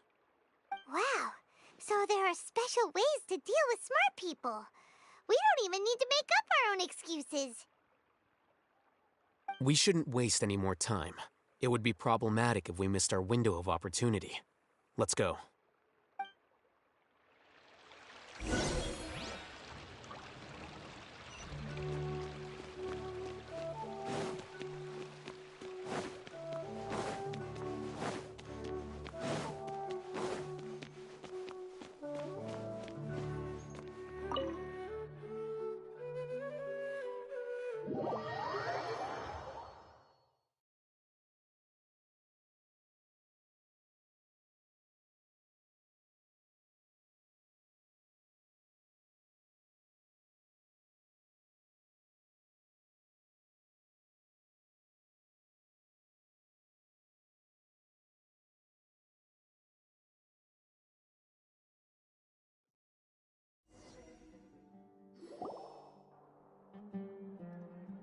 Is this the Academia's library? Indeed. Known as the House of Dana, it is quite possibly the most extensive special collections library in Teyvat. There are a lot of students going through here. Is it really okay just to waltz right in? The Academia marches to a fast beat, especially since it's Nyagarbaha Day. They're all occupied with their own matters. Just act natural. Now, hurry along.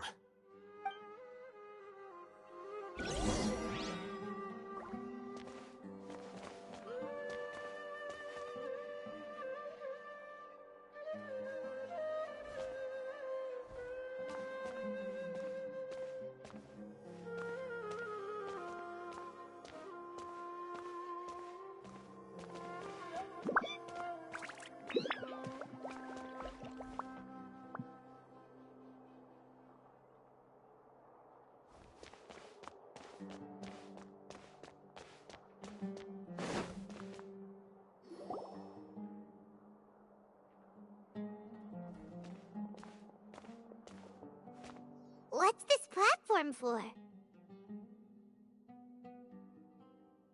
It's a lift that Academia personnel use to access higher floors. Are we gonna take it then?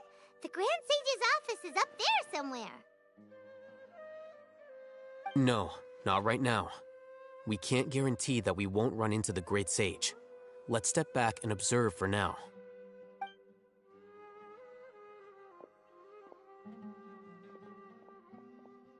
You think the Grand Sage will exit from there? And after he does, we'd sneak past him? Oh, Paimon thinks that's really dangerous. Who knows? However, if we can confirm Azar's current location, our operation will be much safer if we... Allow me to offer you a hint. If you wish to know his location, look behind you.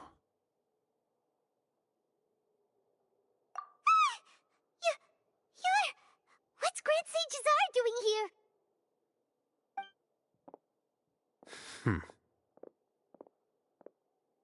Do not tell me you believed the Academia would not grow suspicious of you after such a prolonged absence, scribe.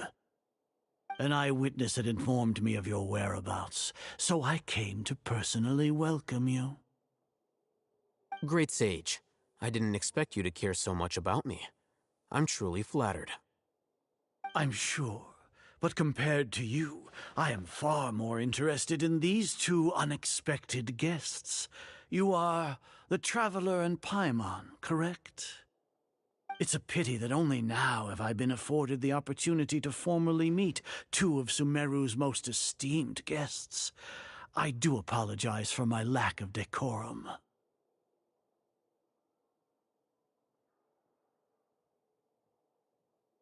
Excellent. You immediately initiated discussion instead of attempting to prepare some perfunctory excuse. You clearly understand the situation at hand, and have no intention of making a reckless stand. The foot traffic here renders this place unsuitable for discussion. Please, follow me to my office.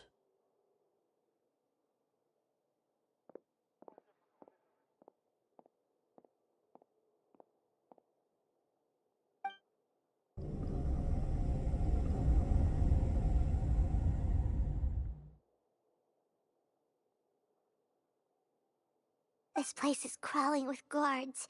There's no way out for us. All right then, Traveler. What did you wish to discuss with me? Today is Niagarbaha Day, so I still have many responsibilities to attend to. There is little time for idle chit-chat before I detain you all. You seem to know quite a bit about our endeavors. If that is so, then you should be praising our great work, rather than using your trivial misgivings in a futile attempt to sway me. Trivial? Then tell me, what do the Fatui want from me?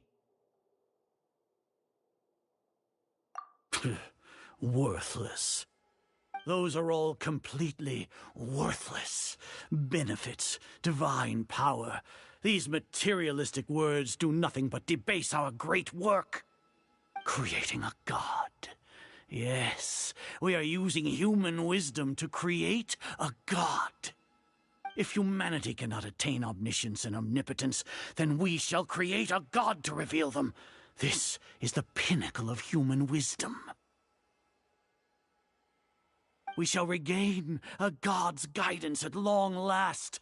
No longer will we flounder in the interminable void of consciousness and knowledge. Even Irminsul will be freed from its plight. For our nation of scholars, this is the ultimate aspiration. No cost is too great to realize it.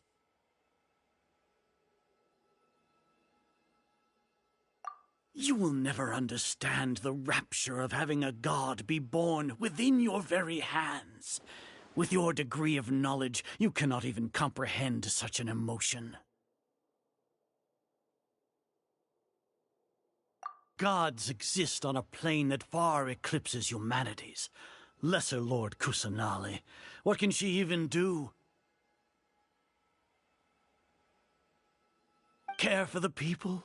fend off sandstorms, fabricate silly fairy tales. These are but child's play for the Academia. Does that make us equal to the gods? We are a people favored by Greater Lord Rukkhadevata. Though I may have personally not seen it, our forefathers bore witness to true wisdom. The ascension of the Lesser Lord has brought nothing but bewilderment to the scholars. They all ask, is that truly what true wisdom is supposed to look like? With that in mind, it is better to keep her isolated in the sanctuary of Suristhana, so our academy will not become embroiled in turmoil. What a pathetic justification! Do you really think that only the super smart or powerful should be able to call themselves gods?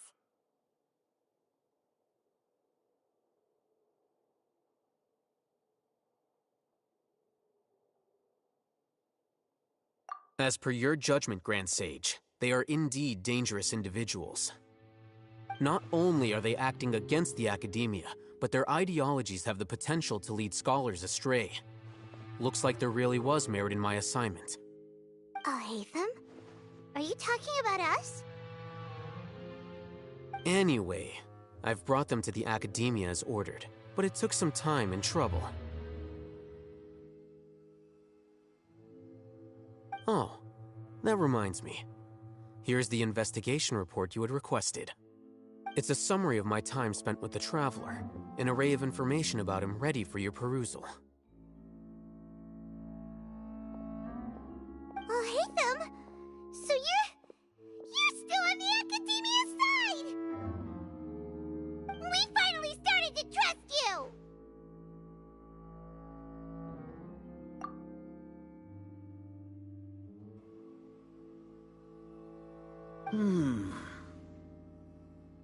Excellent.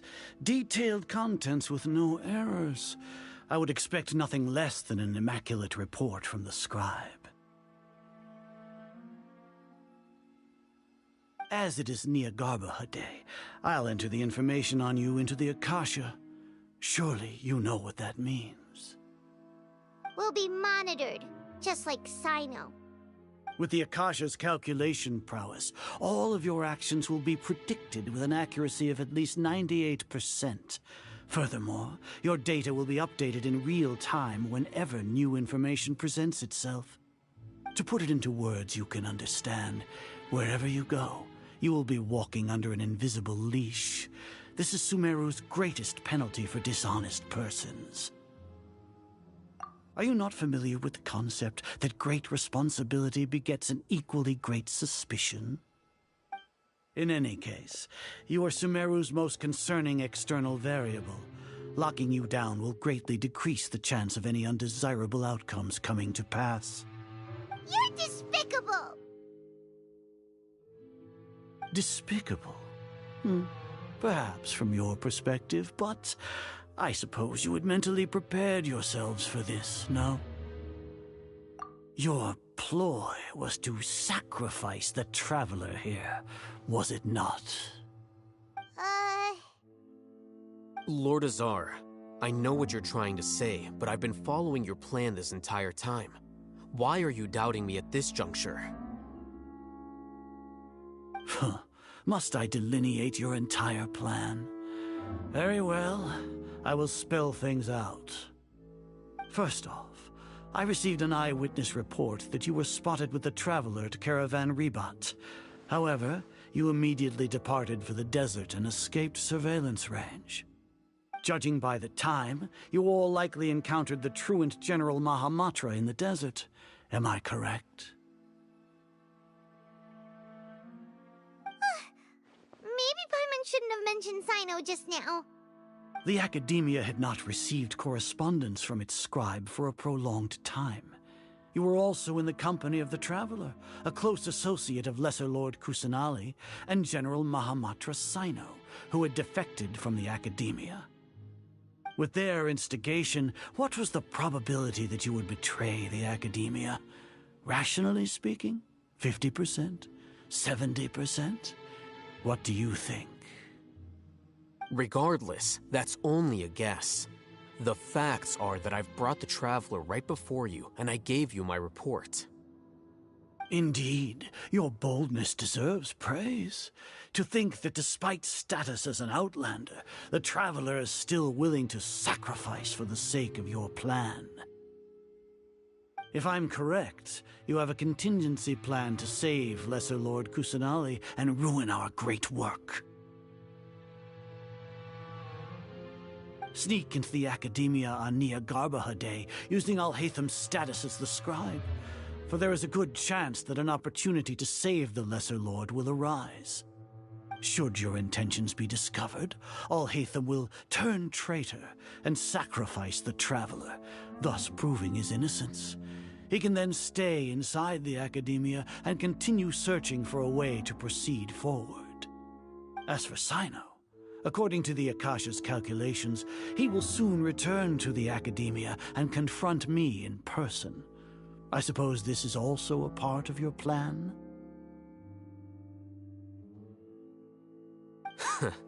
You'll see me as a traitor regardless of what I say, no? Even if you impugn me, it would have little effect on you all. You misunderstand. Losing our scribe would irreparably damage the Academia's regular operations and the development of Sumeru's future academic systems. However, under the current circumstances, even that is trivial compared to what we stand to gain from our great work. You said that I betrayed the Academia, but you, Azar, you've betrayed all of Sumeru, betrayed its Archon. So flight has turned to fight at long last. Guards!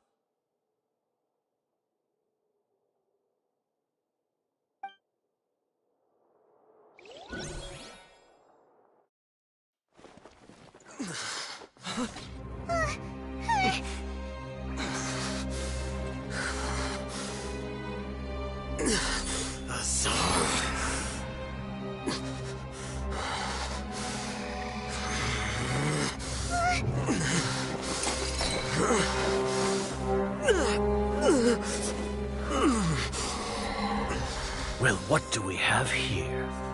So you stole that divine knowledge capsule? Traitor! You traitor!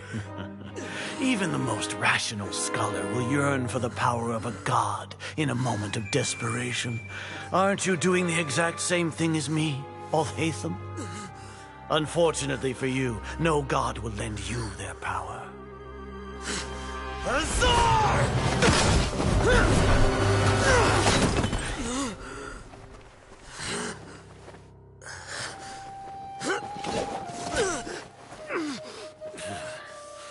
He has gone completely insane.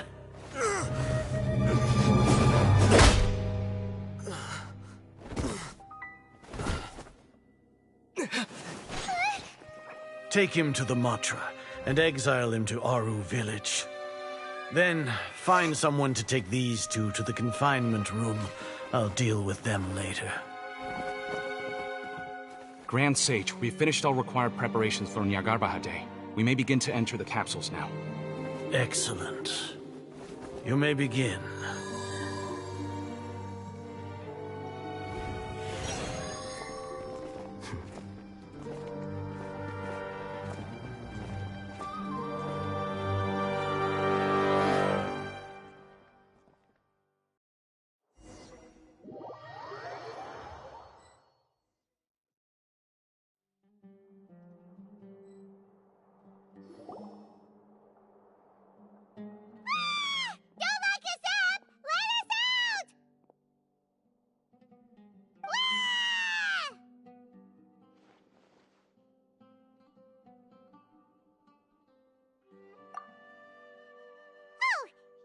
Paimon got a bit carried away there. How was Paimon acting just now? Great, huh?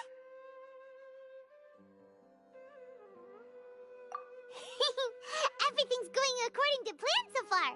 We made it into confinement, and Alhaitham's probably done with his part too.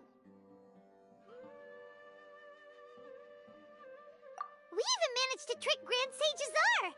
Alhaitham sure knows how to cook up a plan. What are we doing next? Paimon has trouble remembering things when she's worked up. Right. Paimon thinks it went something like this. Apart from that, we still have yet another goal in the first stage of our operation, which is to send the Traveler to the confinement room. What? Why do we want to get him locked up on purpose? He's always been the person the sages are most afraid of, as well as the greatest obstacle to their successful implementation of their plan. They are very aware of the risk he poses to them.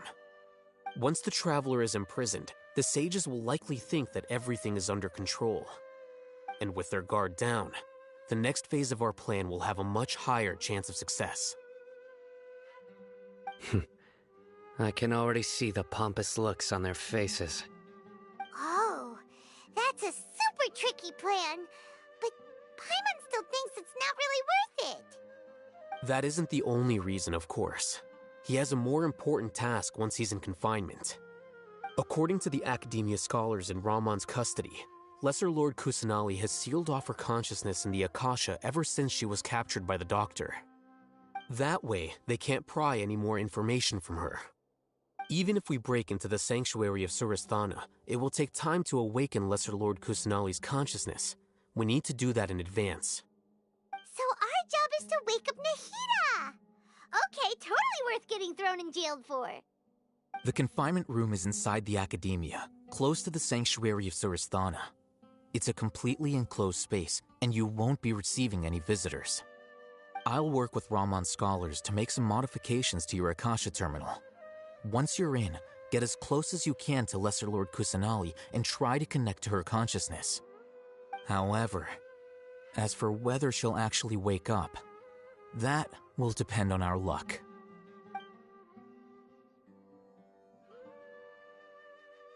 Oh, no wonder you've been wearing your Akasha terminal today.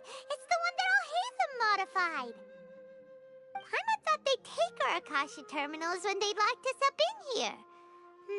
Were they being careless? Alright, so what now? Sounds easy enough. We can finally talk with Nahida after all this time. Let's do it.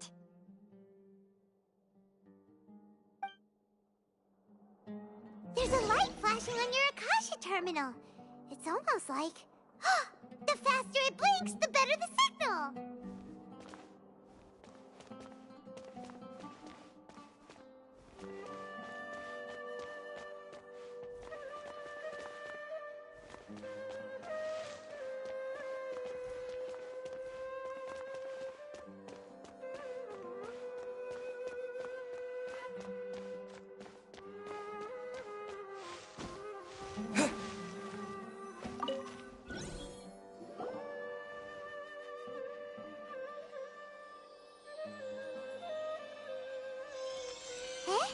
Is this the right spot? Are you getting anything? Please work.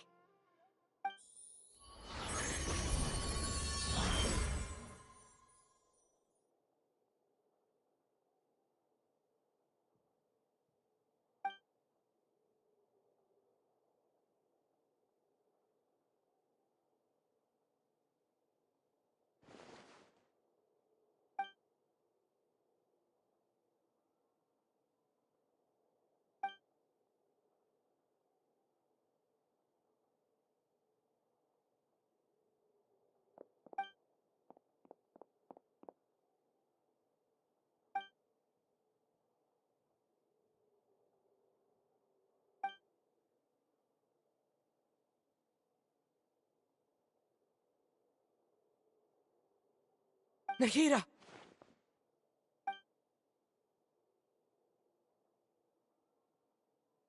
Hey, Nahida!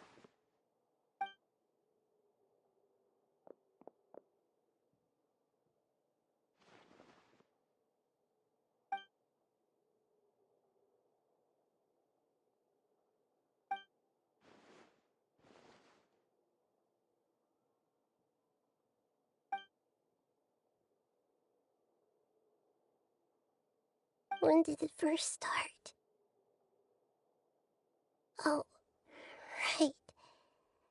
It started from the moment I was born.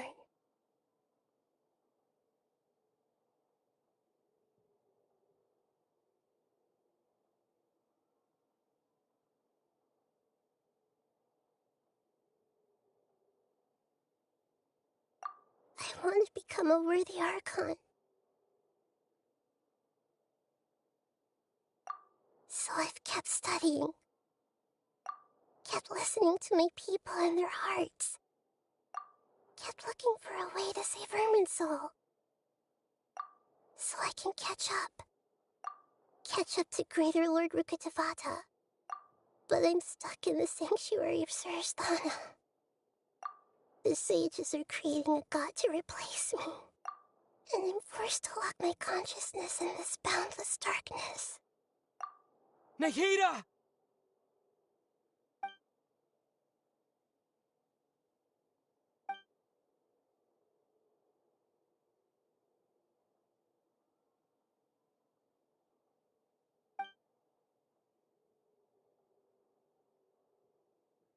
Nahida!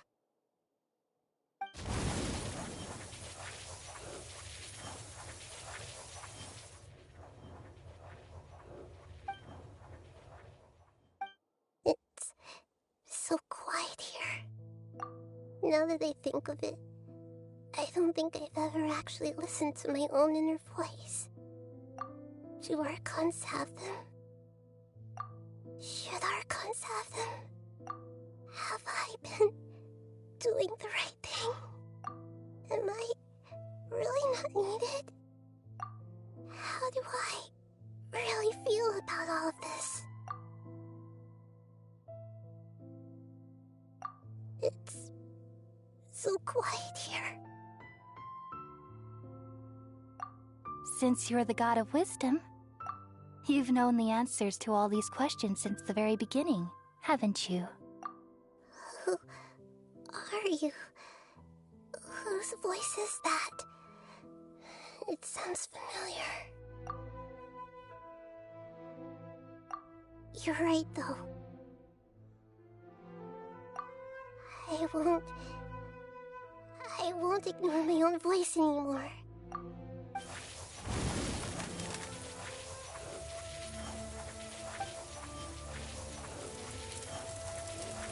Nahida!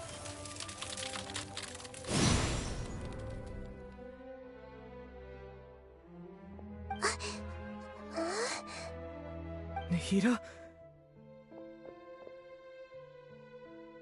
Did you wake me up?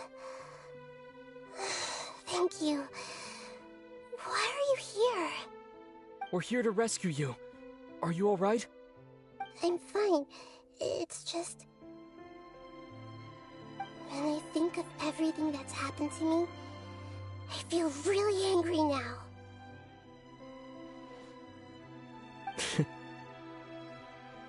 You should have been angry ages ago.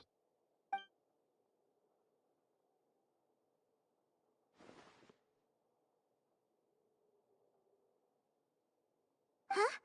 Oh, you're back! How's everything? That's wonderful news! Great! We weren't locked up for nothing! When you went to wake up Nahida, Paimon was listening for any sounds outside. You were out for a long time. There are fewer and fewer scholars going about now. You think everyone's done with their Nyagarbha day stuff?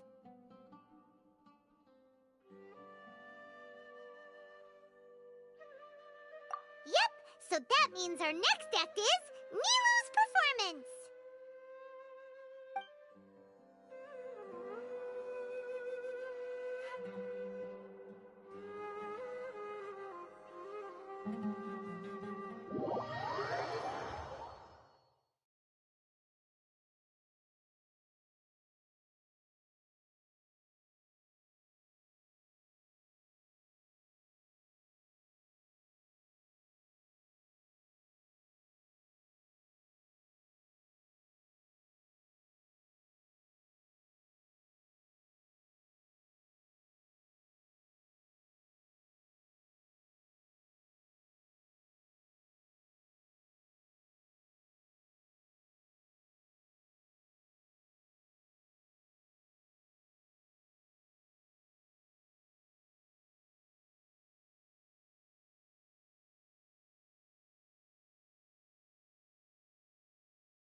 Nilou, are you sure about this?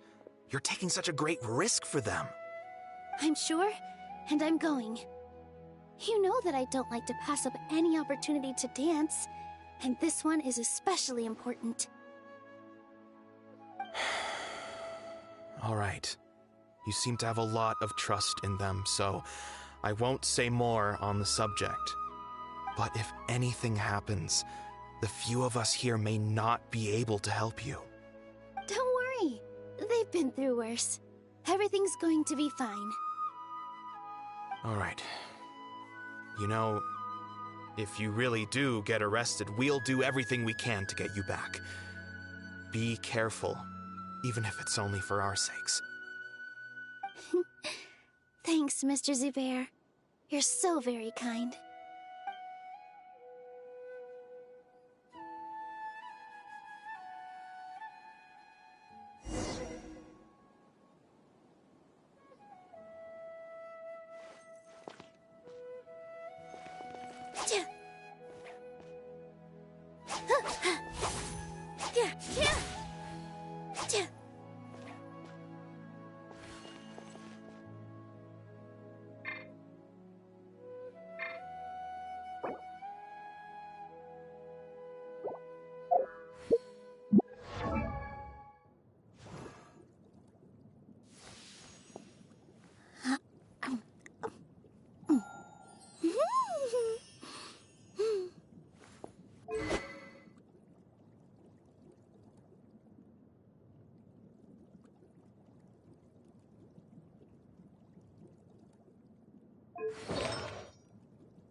Nilou, how's it going?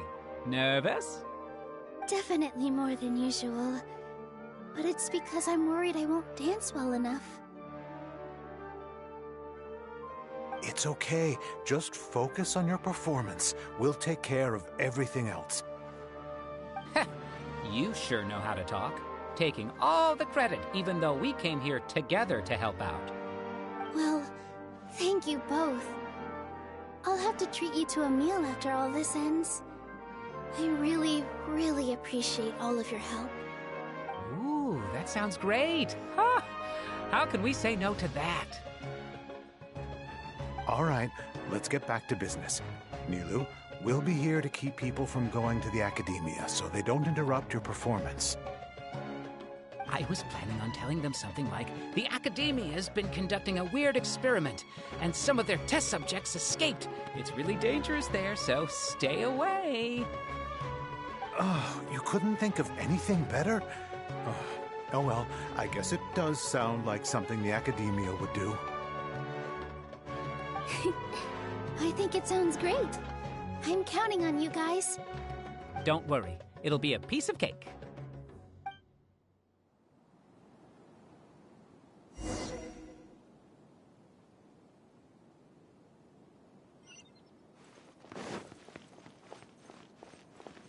Positions.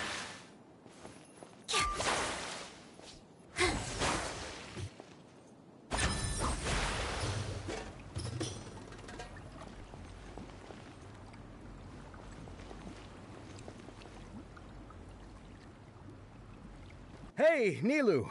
Sorry, it's great to see you, but I'm really busy right now. Our Bait People Away with Yalda Candies plan is working beautifully. Do you want some candy? We have more than we can give out. Vihar, thank you so much for doing all of this. And even dressed up as the Knight of Flowers, no less. I'll pass on the candy, though. I cut back on sweets in the period leading up to a performance, and I'm about to start one. You have a point. The stage is cleared and everything's ready, so you can start your performance at any time. Yeah, thanks to you. I'm really grateful. All right, time to hit the stage. You're welcome. The honor's all mine, since I'll have such a great view of the show.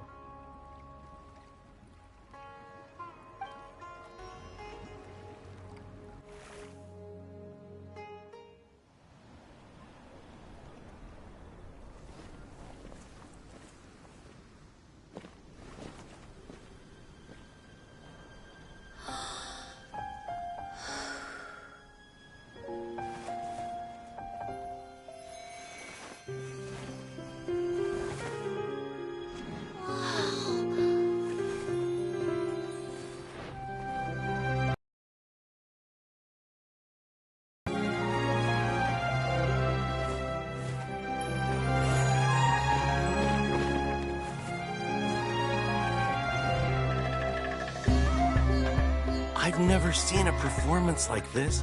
This is incredible. Yeah, but I heard that public performances like these have been banned. I can't believe she's doing this here.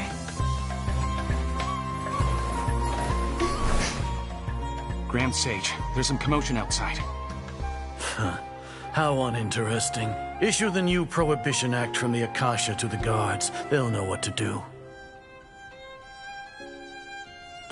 Do you think we should, like, stop her? Let's just watch for a little bit longer.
Did you hear that?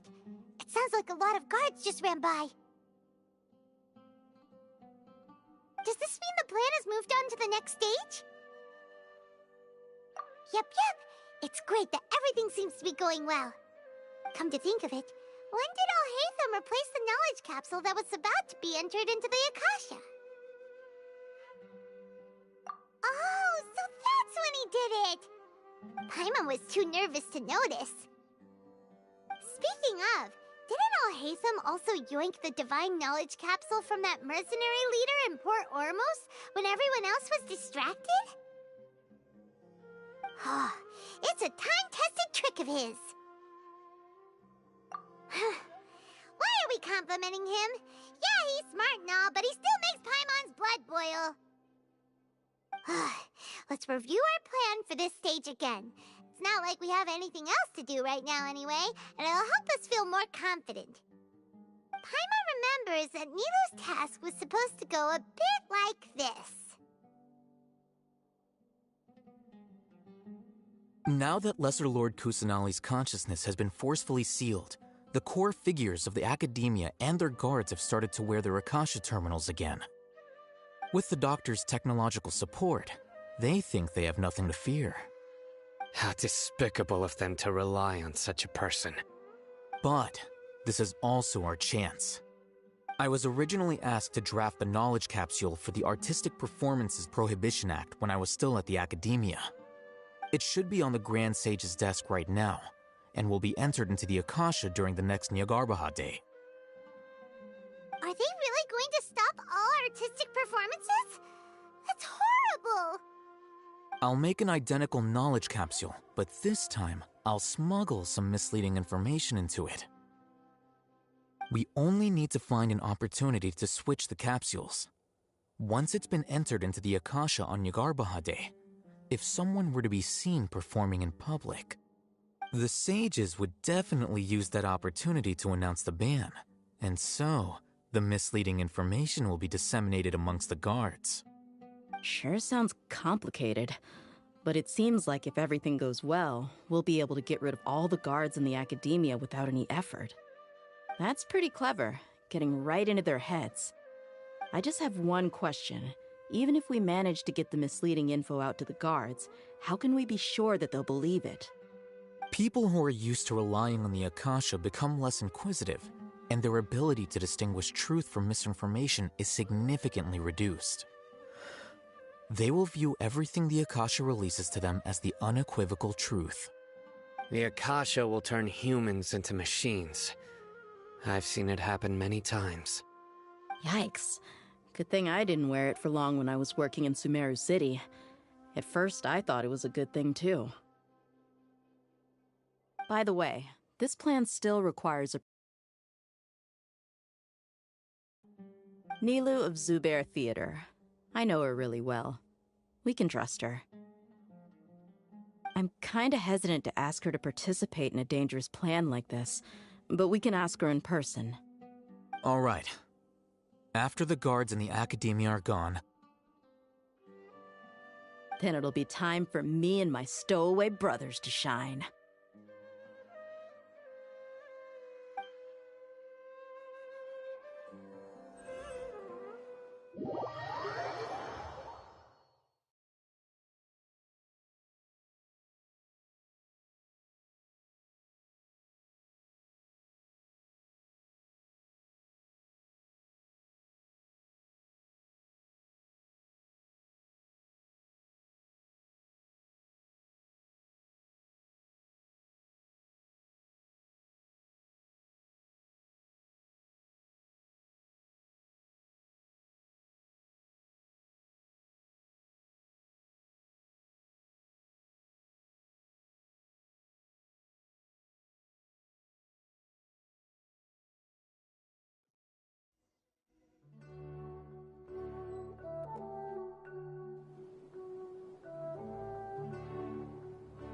Here they come.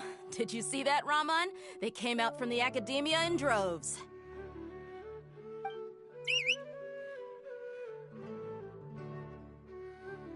After laying low in the city for so long, this is the moment we've been waiting for. My brothers have already sprung into action. We couldn't do anything to them inside their coop, but outside the Academia, this is our hunting ground. With a lioness like you, the prey sure won't be able to run far. We still need to eliminate the guards as soon as possible. If we give the sages enough time to realize what's happening, the plan's doomed. Yeah, all they've done is to sit on their cushy salaries and twiddle their thumbs all day while we fought and struggled every day in the desert. The only advantage they might have is their numbers. Speaking of which, most of the guards who report directly to the Six Sages belong to the Corps of 30, but they have a completely different reputation. Following those blasted sages every whim, throwing away all the principles of being a mercenary. As someone in the same profession, I'm obligated to teach them a good lesson today. Indeed, the trap has been set. All we need to do is lead them there. All right, let's each take a road and herd those scattered guards back into one place. Make sure to attract their attention. Isak will be the key.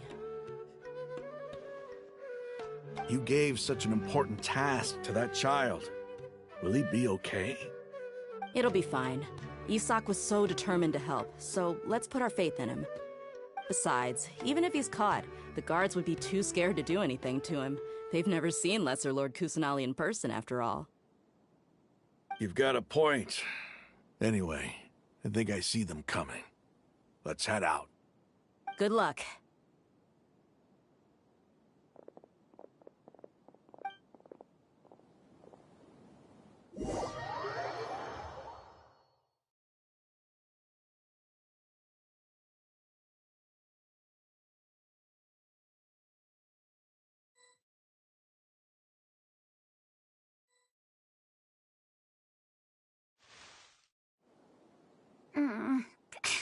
This outfit. Hey, do you remember what you need to do, Isaac? When the guards get here, you'll pretend to be Lesser Lord Kusanali and run away from them. Oh, yeah, I remember. Of course I do. I'm just a little nervous. Relax. Don't think about getting caught. Even if that happens, we won't leave you behind. You only need to think about getting the guards' attention and leading them to the Grand Bazaar. Leave the rest to us. Okay, got it. I'm here to pay back Lesser Lord Kusanali for helping Grandpa. I won't get cold feet. Hey, they're here. I can see the Academia guards.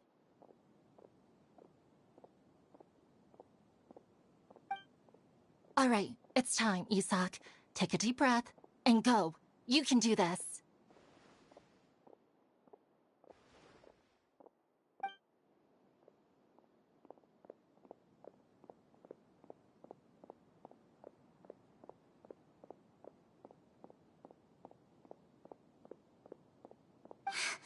Why is there a guard over there? Did he already run ahead of me? This is different from our plan. But there's no time. I need to make a choice.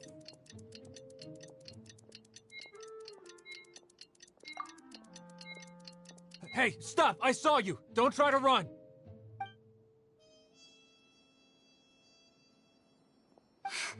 Why is there a guard over there? Did he already run ahead of me? This is different from our plan. But there's no time. I need to make a choice.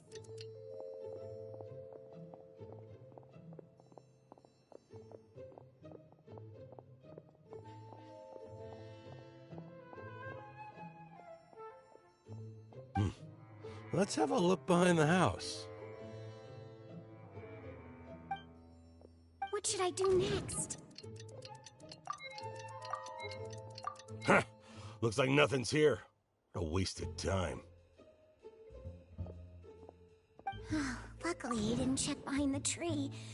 What should I do next? The guard looks alert. What should I do next? Hey, stop! I saw you. Don't try to run.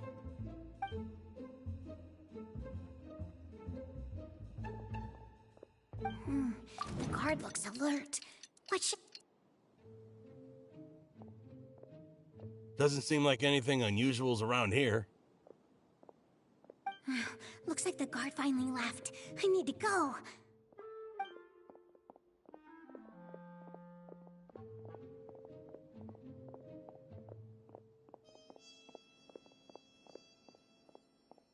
Hey! Lesser Lord Kusanali is over there! Stop! What? Lesser Lord Kusanali? How did I not notice that? They found me. This is bad. Where should I go? Oh, how is this possible? There's also an Academia guard here. Oh no.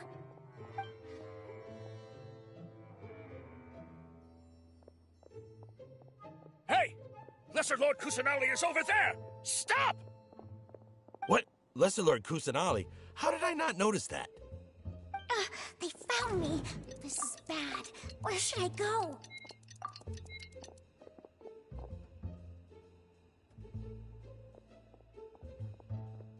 Hey!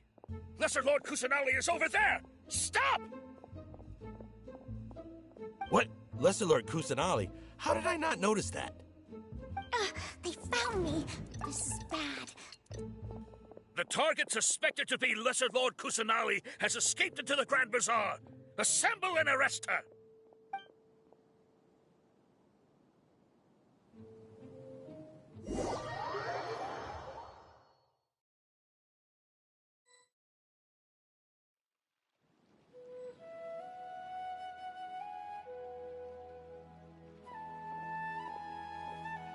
did she go?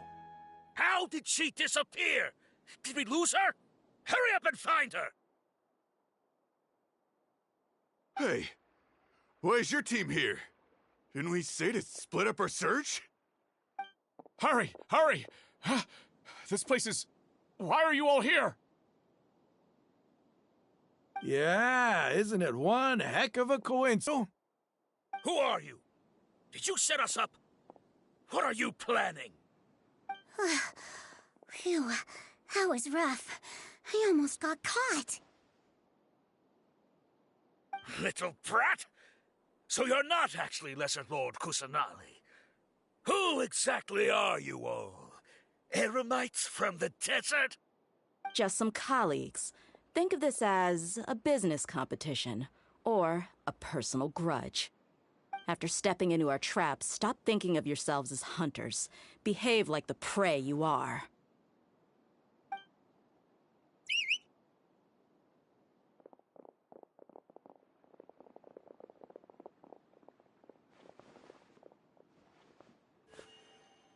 An ambush?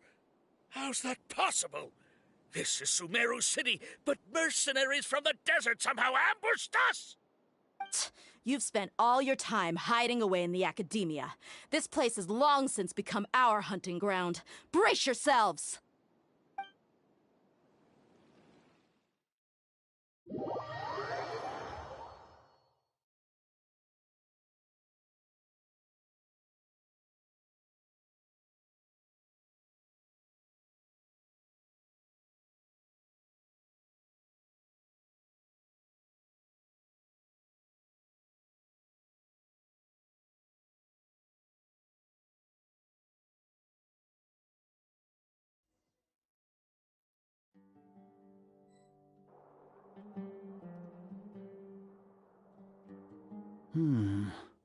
This is odd. The academia has quieted down after the conclusion of the Nyagarbha Day ceremonies, but it's much quieter than usual. Where are the guards? Why have I not seen a single one? Guards? Guards! Grand Sage, how may I be of assistance? I called for the guards. Why did you come? My apologies, Grand Sage. Right now, all Academia guards have entered the city to perform the ordered arrest. I thought you knew. Arrest? Who is there to arrest? I have an ominous feeling. Arrest Lesser Lord Kusanali, right? Is that not what the order was? Lesser Lord Kusanali? You mean she has disappeared? Yes. I wouldn't dare make up something like that. Right now, everyone is in a panic, and many are saying that Lesser Lord Kusanali will take revenge on us. What happened? Just what is going on? Lesser Lord Kusanali somehow escaped? Was it Alhaitham and his party that freed her? That's impossible. The Academia is heavily guarded today, and any order to release Lesser Lord Kusanali would be strictly confidential. Besides, Alhaitham and the Traveler are already in our hands. What manner of trickery did they employ? How could Lesser Lord Kusanali disappear into thin air? Disappear? Wait. How was the arrest order distributed to the guards? It was issued by the Akasha earlier today. Only you have the authority to send messages like that, so I thought it was your order. Let me check.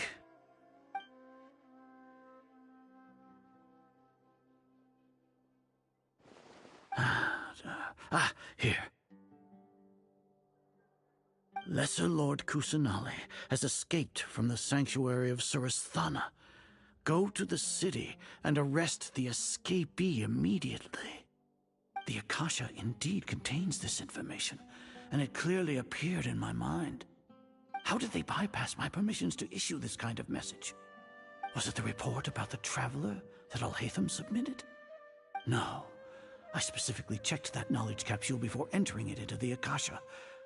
Could that have been a red herring? Well, even if I figure it out now, it won't make any difference. The important thing now is to confirm Lesser Lord Kusanali's status. Have you been to the sanctuary of Suristhana to confirm that Lesser Lord Kusanali has indeed escaped? Confirm? No, I haven't. It may be a bit offensive to say this, but Grand Sage, what you're saying doesn't make any sense. How can the information in the Akasha be inaccurate? What the Akasha decrees is fact. That is common knowledge to all of us. If we have to confirm the information and knowledge from the Akasha ourselves, then how is that any different from us learning that information ourselves? Wouldn't Greater Lord Rukkhadevata's legacy lose its meaning that way? In the beginning, it was I who asked you to believe in the Akasha, to believe in the legacy left by Greater Lord Rukkhadevata. Are you trying to use my words against me? No, Grand Sage. I'm merely confused because I believe in you. I never meant to refute you. Stay here and see if there are any suspicious people around. I'll go to the sanctuary of Suristhana on my own. Yes, Grand Sage.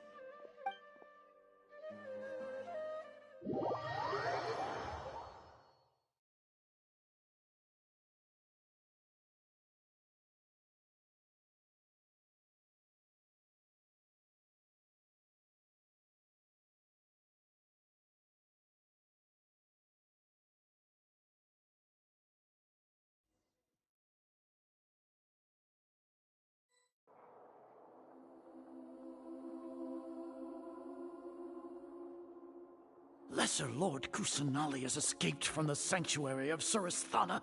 Go to the city and arrest the escapee immediately. How can that be?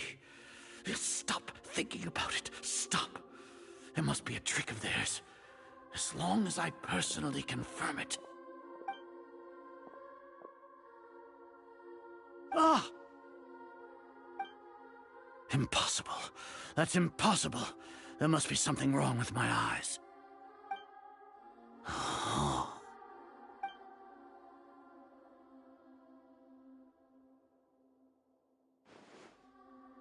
What a comical sight, Azar.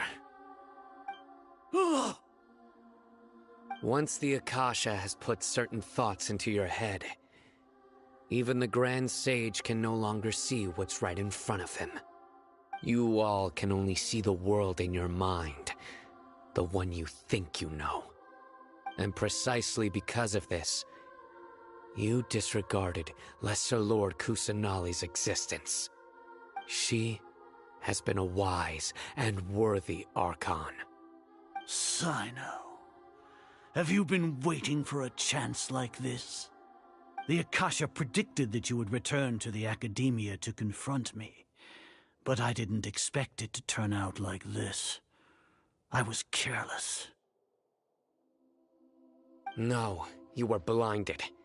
Your faults stem from your reliance on the Akasha. You're still the same as always. I truly did not expect a proud person like you to cooperate with Alhaitham and the Traveler. People change, Azar. Admit it. The Akasha can't predict my actions anymore. Then tell me, what have you found during your investigation? You want to buy time? This is the sanctuary of Suristhana. Under your own regulations, even Academia staff are forbidden to come here. No one will come to save you. As for the investigation, I've at least confirmed that you are guilty of insurgency against the Archon. A serious crime. So what? Did you do all of this so I would plead guilty in front of you, General Mahamatra? No. I want you to plead guilty in front of the Archon herself. You once said that I had no standing to judge you. So now, how about judgment in the name of a god?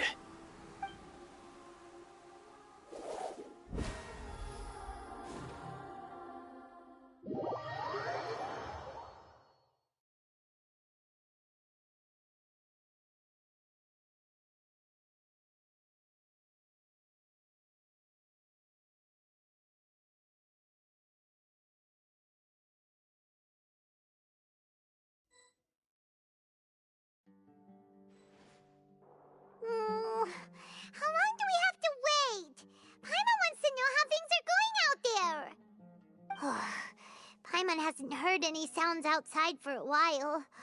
Hopefully something bad didn't happen.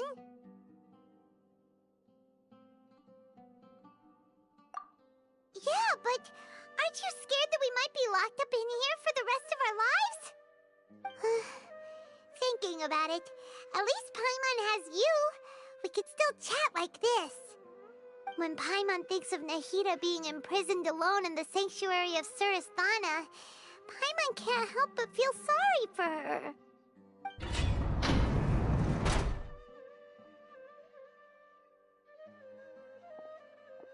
Here comes your savior. Tia! Paimon just knew you would come to rescue us! You two really owe me some big thanks. I had to search through who knows how many guards to find the key here. It felt even more tiring than whacking them. I'm exhausted. Thanks a lot. Need Paimon to rub your shoulders? No, that's, I'll pass. What are you afraid of? Oh, are you ticklish? Now isn't the time to talk about being ticklish. Things in the city and on Sino's side are both going well. The guards that stormed out of the Academia are all taken care of. The Corps of 30 is in charge of the city's defenses, but we already talked to Asfand. They've been fed up with the sages bossing them around. As long as it doesn't break their employment contracts, they'll turn a blind eye. That's probably because you've been super great friends with them for a long time. So, how's Sino doing? The Grand Sage is in his custody. Even I know how terrible it is to fall into Sino's hands, so he probably does too. Sino forced him to release Lesser Lord Kusanali. He has no choice but to obey. So, hurry to the sanctuary of Surasthana.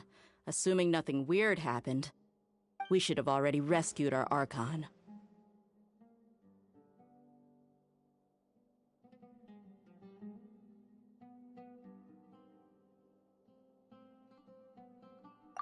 Honestly, I didn't expect our ragtag bunch to do this well. We just came together last minute to save the Archon, you know? Alright, you two better go. I still have to clean up some messes in the city. See you around.